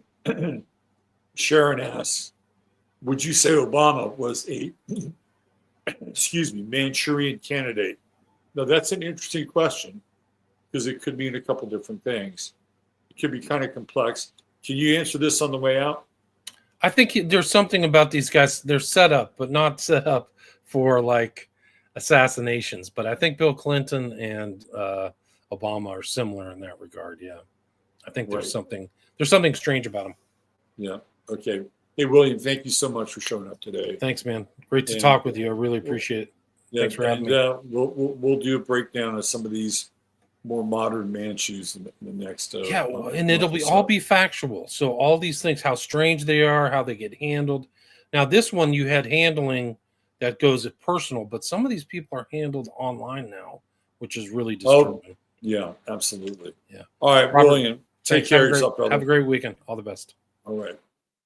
The great William Ramsey Investigates. You can find out more about his latest book on the Manchurian Candidate, his work on Aleister Crowley, the Smiley Face Killers, you name it, true crime meets the occult. William Ramsey Investigates. So there you go. Is it the film based on MK Ultra programming? Yes, Maria, definitely is. Full MK Ultra program. Slick's got a question here. History question. What is the operation name for Japanese teams of scientists? Like paperclip, but more biological. I don't know. So, Japanese teams of scientists. Masaki would probably know. I'll ask him. Let's see. What else do we have here? This is a question for William. Sorry I didn't get up here. Does he think Sinatra was a handler? Sent Judith Exner to Kennedy and Marilyn Monroe to Giancana? I'll answer that question. Yes. Sinatra was a big-time handler, big-time go-between. If you look at the genesis of the Kennedy election, it is the first election where Hollywood is overtly involved. Now, the first time Hollywood and the presidential election come together is when Calvin Coolidge was president. And his wife was in love with movies. And Coolidge's staff thought it would be great to have actors come to the White House once or twice a year for apple pie or whatever with Mrs. Coolidge. And that was really the first fusion of Hollywood and DC. Coolidge hated it. He couldn't stand the actors. He thought they were all egotistical fops. But she was starstruck, so she loved to have these get-togethers. And then that's kind of the first marriage of Hollywood and DC. Then you move forward, and it is really the time of Kennedy, because that's when network TV started to happen. Network TV is taken off in the 50s as a prelude to what would become the first televised presidential election between Nixon and Kennedy. And there was an early version of the Rat Pack. And the leader of the early version of the Rat Pack was Humphrey Bogart, who Frank Sinatra was pretty close to, and eventually winds up having an affair with Lauren Bacall. A lot of people think Lauren Bacall was a dude. I don't know. I don't necessarily think so. I mean, I'm sure you can make a case for it. But Sinatra is literally like the historical and kind of alchemical, magical bridge from this very loose-knit, very liberal group of Hollywood actors called the Rat Pack, led by Humphrey Bogart. Did you know that Humphrey Bogart was 5'1"? He was a small man, but apparently large enough in stature to become a Hollywood star. So you can actually see Bogart as part of the Democratic Convention. They have all these stars show up for the Democrat, and the leader of the pack is not Bogart, it is Frank Sinatra. And Frank Sinatra is working hand in glove with Giancana. Giancana and who is it? Is it the Bonamo crime family? They were working with Old Man Kennedy. Old Man Kennedy knew all those people from when he made a shit ton of money bootlegging. So those were all his friends. And he sat down with them and made a deal and said, hey, can you get my kid elected? We weren't the only people. He sat down with Meyer Lansky as well. Meyer Lansky said, yeah, we can help. He's got to leave Israel and the Jews alone. Let them develop their own secret weapons. So there was collusion going on, and they need votes. They need votes to get Kennedy over the top, and they find them in, of all places, Chicago, where, of course, a union is involved. And if it weren't for Sinatra, Giancana, Old Man Kennedy, Jimmy Hoffa, the Teamsters, Chicago, Kennedy is not get elected. So to your point, or to your question, yes, Sinatra is totally a hamper. They're passing Marilyn Monroe back and forth like she's a poo-poo platter. Like, she's sleeping with Giancana, she's sleeping with Sinatra, she's sleeping with Kennedy, she's sleeping with Kennedy, right? And who knows what's going on in her brain? Marilyn Monroe has a really bizarre background. I mean, her as Marilyn Monroe and Norma Jean, but before she was even Norma Jean, I mean, she was still Norma Jean. she lived on Catalina Island. And she was married. Like Marilyn Monroe from like the age of, I don't know, like 16, 17, until she's around 19, 20. She's living with this soldier on Catalina Island. And I'm like, why the fuck is she living on Catalina Island? Well, my theory is that she was being programmed there. Of course, she has two names. She's a Gemini. And she starts to morph from Norma Jean into Marilyn Monroe. It's a very different kind of character. And there's other stories of her being in other places as she makes this transition. But by the time people are familiar with her, right, she is fully blown Marilyn Monroe. And when you see somebody like, clearly Marilyn Monroe had lots of lovers. But when you see somebody like her being passed back and forth between these various groups, you almost have to wonder if she's sort of a Kathy O'Brien character, where she's got like a sex program, but they're also able to trigger her and then insert messages, and then this other person who's supposed to get the message gets the message. You have to wonder if she's got a little bit of the Kathy O'Brien effect in her. I think it's quite possible.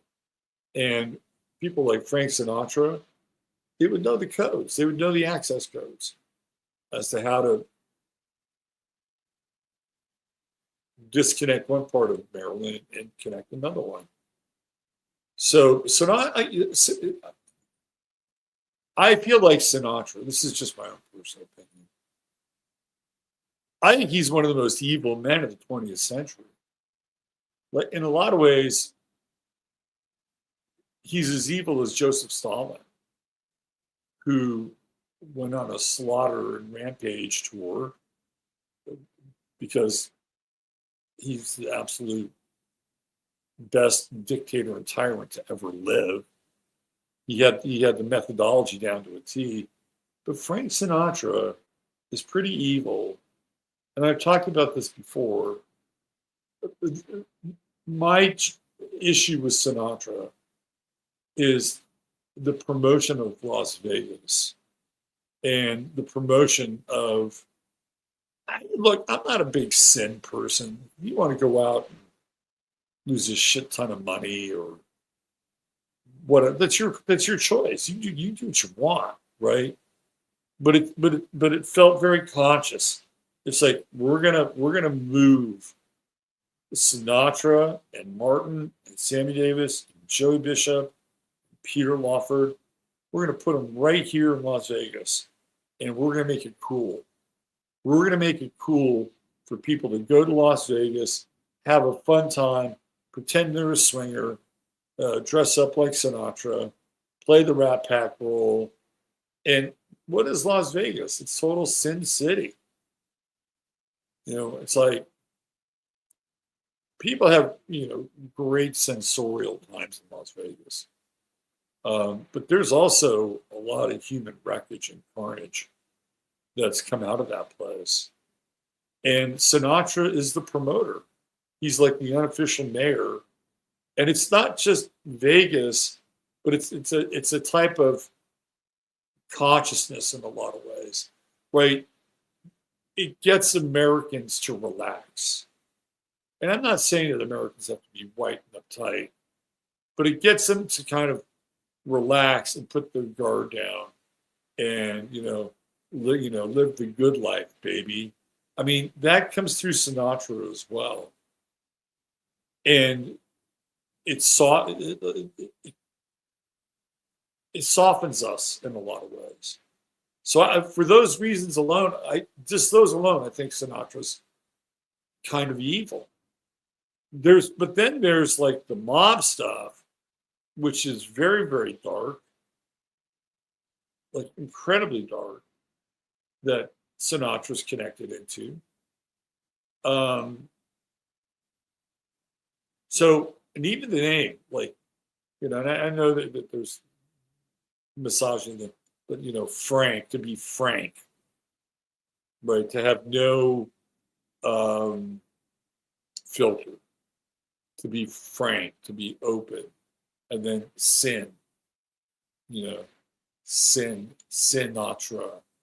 to be frank and open in the act and the art of being a sinner. And it's one of the reasons why I think Sinatra is such a slippery and dangerous character. And he reaches this level of dark influence, and people don't really question it because, oh, he's so cool, and I love his voice, and yeah, man, New York, and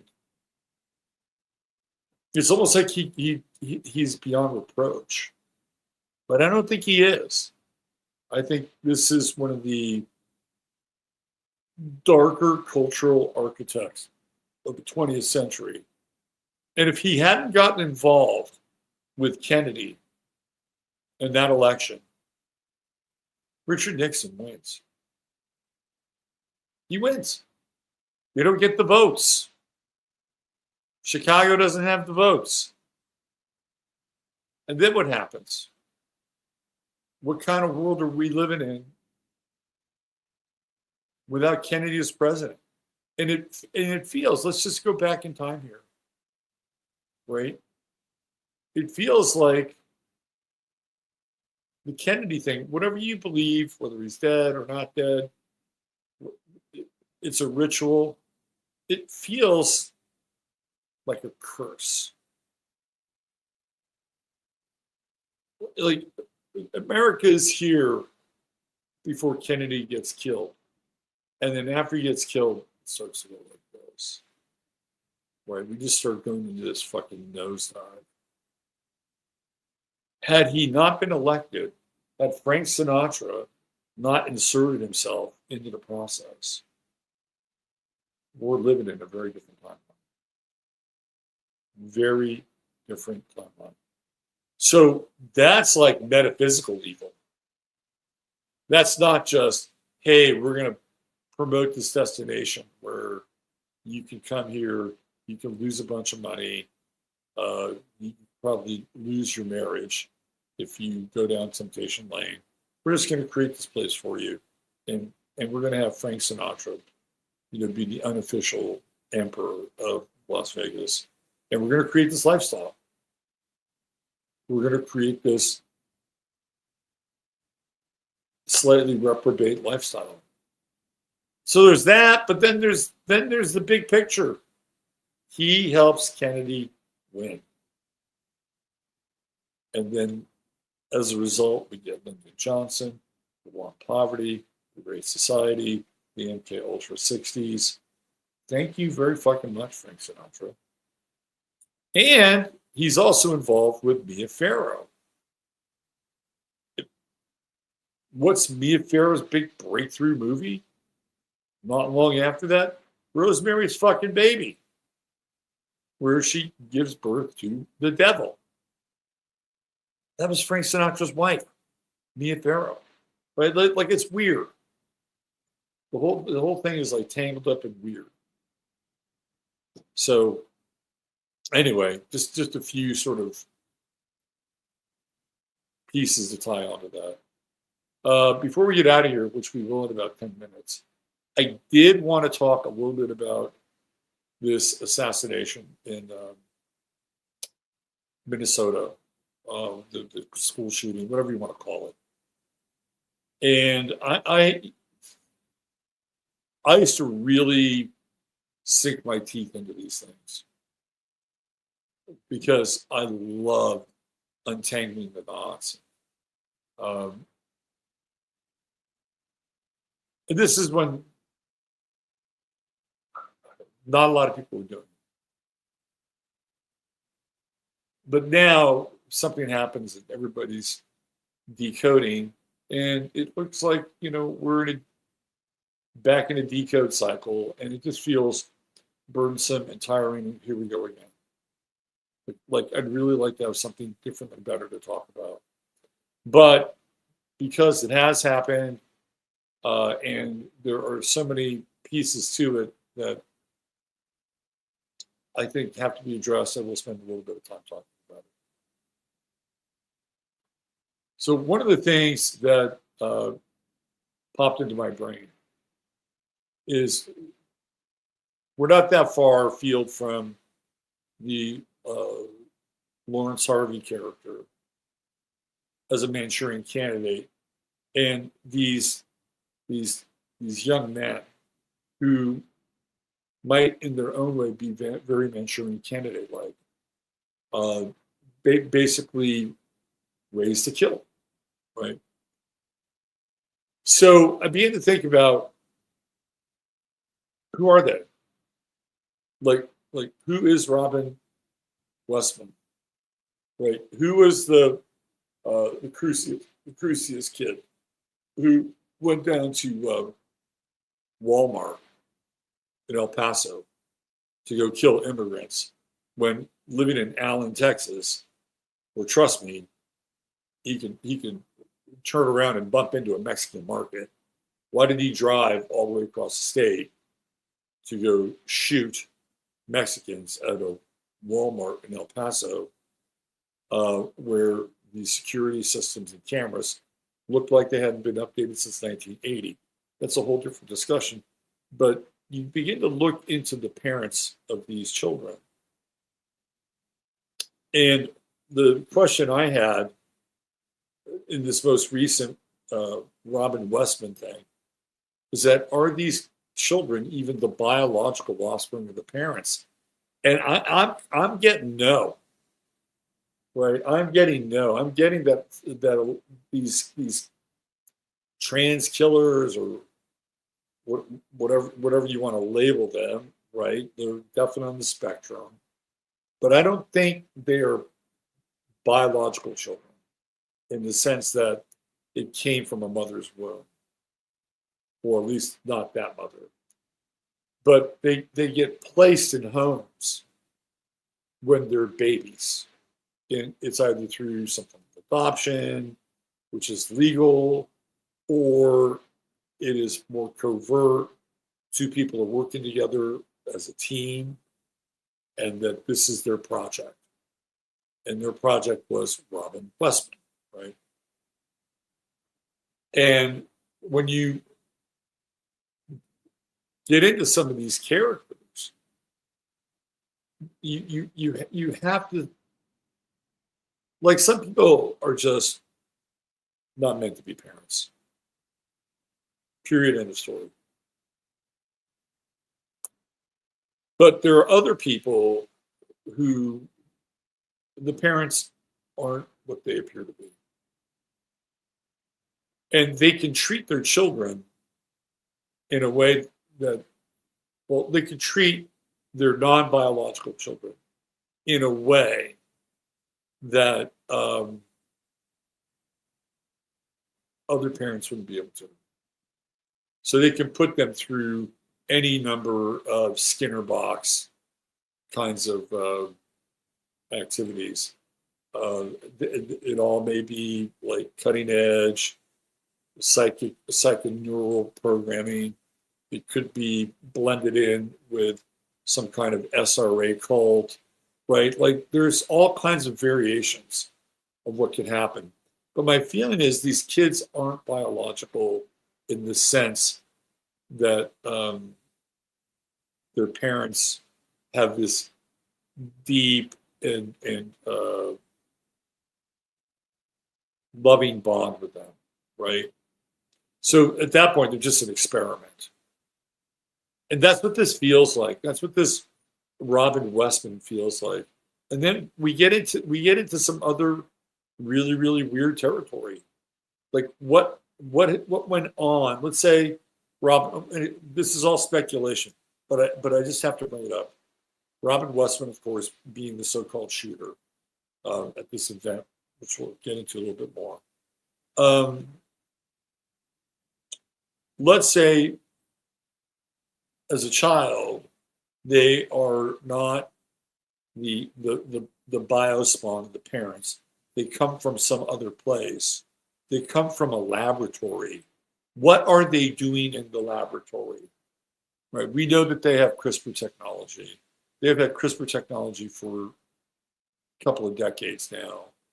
Right. The gene editing, gene splicing, all the things that they can do in vitro. They do all this in vitro, right? And then they essentially have like a surrogate, and this child is born, but it's born altered. And then it's passed off to a couple who are supposedly married. And their role is to raise this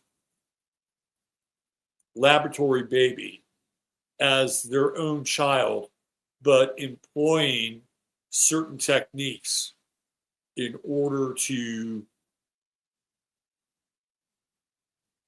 psychically drive what is supposedly their offspring. This is my feeling. And whenever I have a really far out theory like this, there's one person I turn to who I know knows the score in this area. And that's Emily Moyer. And I brought it up last night with Emily. I said, Emily, I feel like that these shooters aren't even bio kids. They're like your Project Kids. They're experiments. That's literally what we're seeing. Do you agree with me? She said 100%. So it's much easier to program something that's not of your blood or your bone or your kin. It's a job.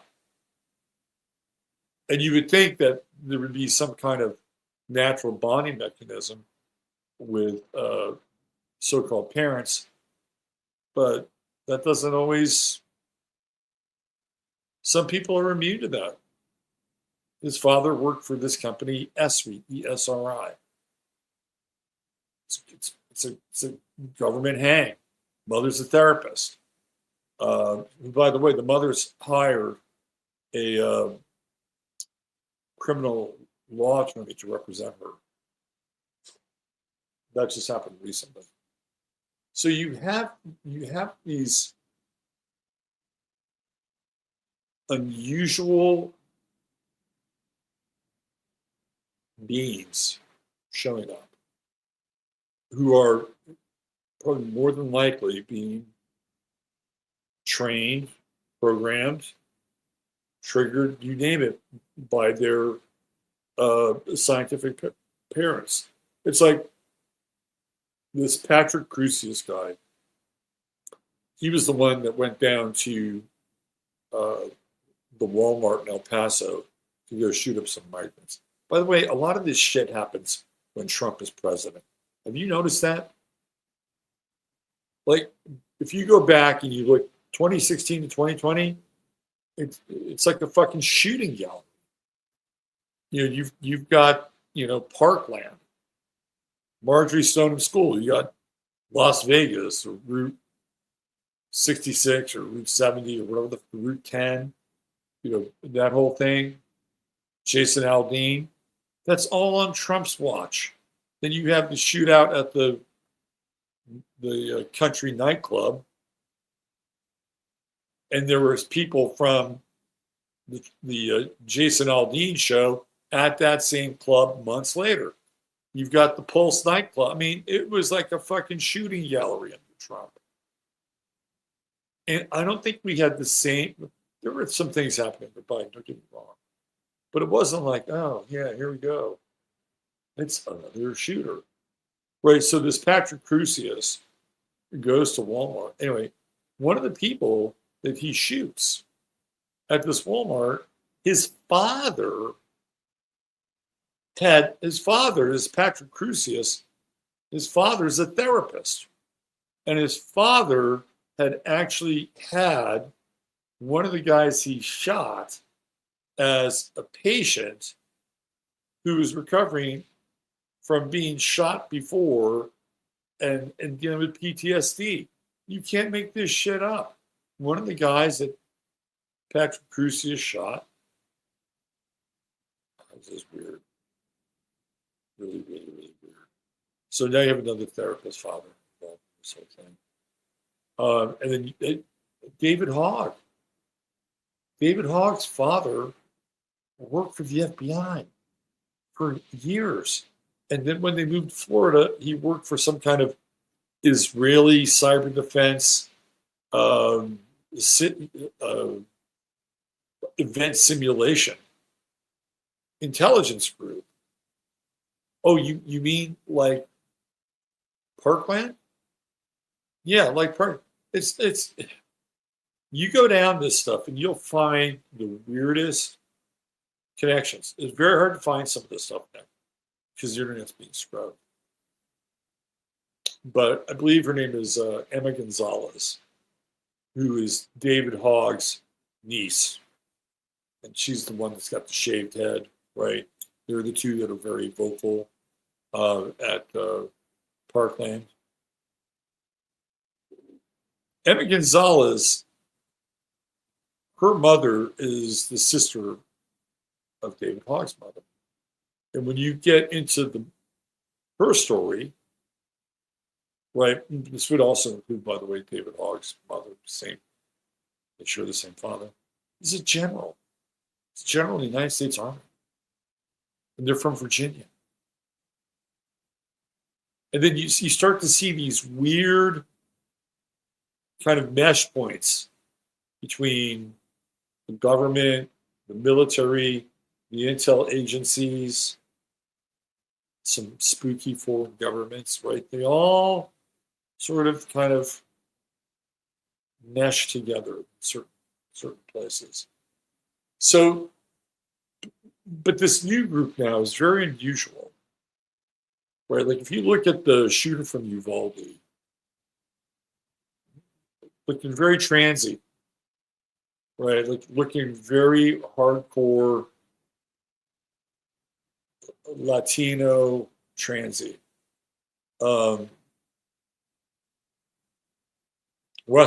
Robin Westman, again, looking hardcore, got that big strong jaw, transy. Right? There's something going on here. Right? There's some kind of long range sort of program.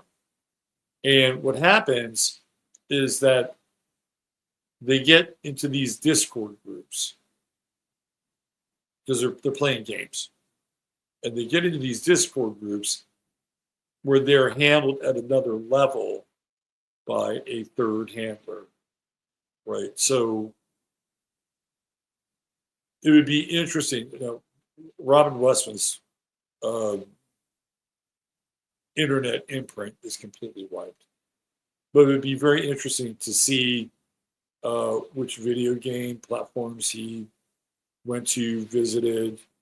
Did he hang out on Twitch? Was he a 4chaner, an 8chaner?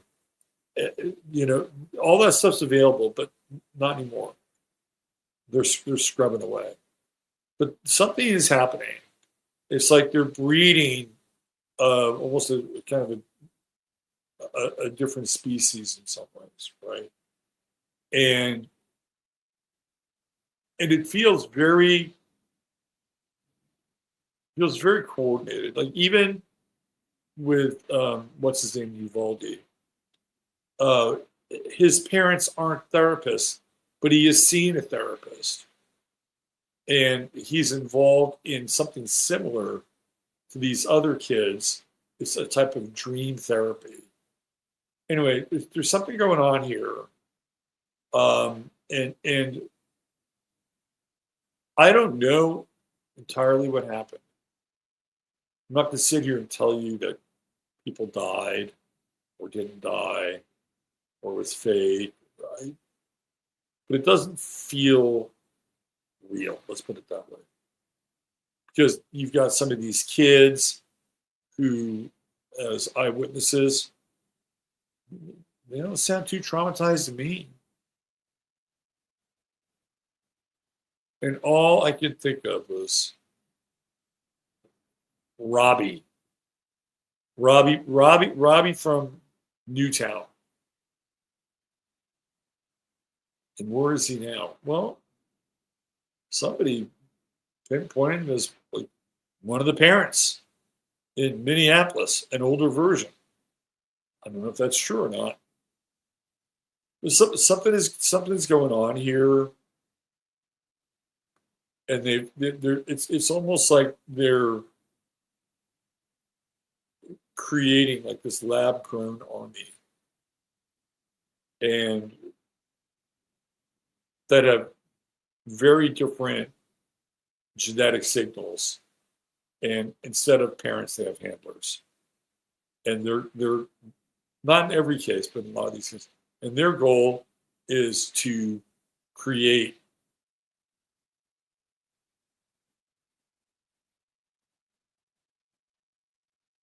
I mean, I would say that it's very Baphomet-like. Because when you get into trans world, you're kind of into Baphomet world. You're into that kind of unisexual. And a lot of these, well, it'll be when we saw these shootings and the spate of them, the one in Buffalo, which of course William talked about. There's one in Highland Park, Illinois. Very weird, right? There was one that was going to happen in Indianapolis, but it was scuttled. All these things were happening. They were all happening kind of simultaneously. And they all had very common threads. And the common thread was the handler, the Discord chat where they would meet and talk. And here, check this out. Oh, yeah, there's this person I know in your area. They do dream therapy. Would you like to do some dream therapy? Here, why don't you go visit them?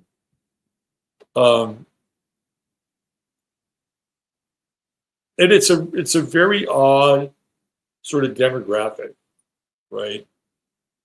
It's almost like, well, you can't blame a young white male, you can't blame a young black male, you can't blame a young immigrant. Who are you going to blame? Oh, that weirdo. It's very odd. It's also very Pluto and Aquarius, too. Very much Pluto and Aquarius. And they're going to try to, here's what's going to happen, right? I'll give you guys the skinny. This is going to be the money shot.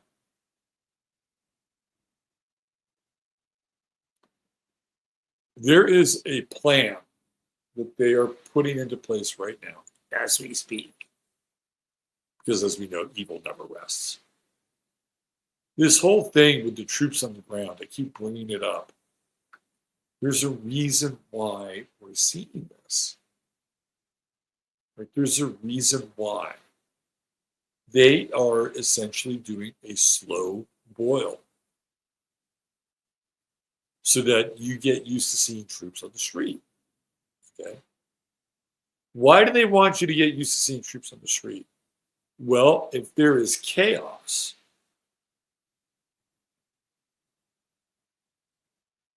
who are you going to call? Right? There it is. Well, if the economy drops, the power grid goes down. By the way, if the power grid goes down, it will be longer than 5 days.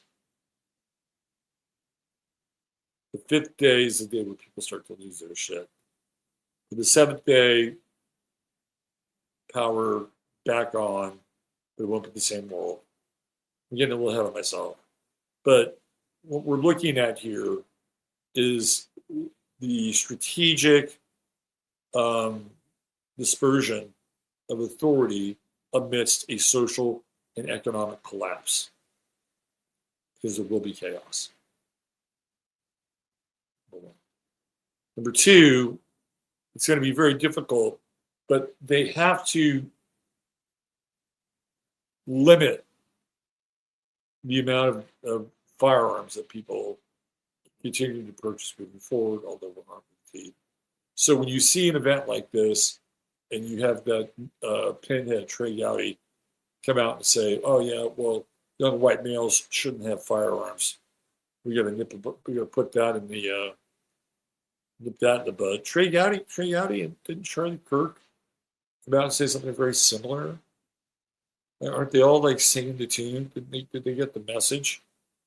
But that's part of this as well, right? Because so you're going to see more and more of these events where it's going to be much harder for younger people to get access to firearms. And that's like the slow drip. And they're just going to continue to turn it back. So you have these two things that are converging. The sort of the onset of this chaos, right, which is what you saw or have been seeing in Minnesota.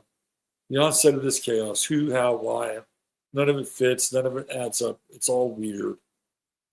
Troops on the ground, they're picking up trash now, but what are they going to be doing when the shit really hits the fan? And so I feel like we're in this place, like it's on.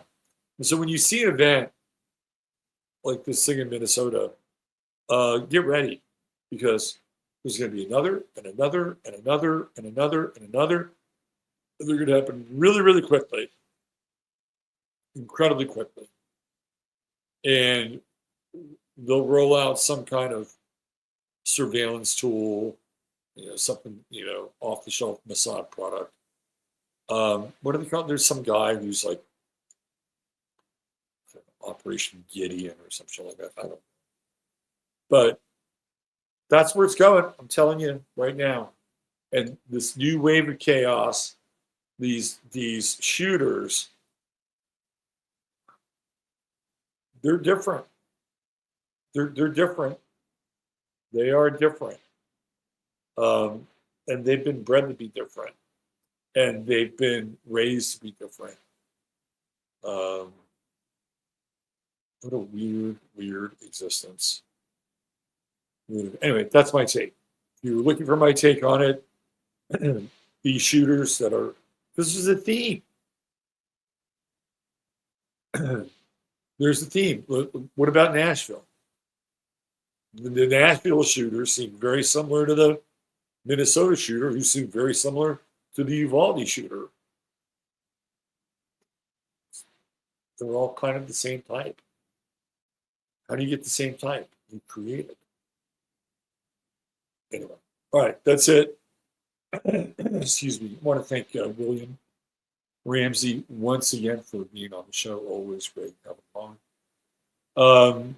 So just to give you a bit of a heads up, I have had to cancel my trip to New York to hang out with, quite frankly, because of some health reasons. I got some health issues. I'll be okay, but I've had to, unfortunately, once again, pump the brakes on this. So, but we'll get the ship righted, and we'll do some stuff in 2026. Promise. Scouts honor. All right, that's it. We'll be back on Sunday night Astro Live. Don't forget to hit the like, subscribe if you're new here. We've been doing this for years.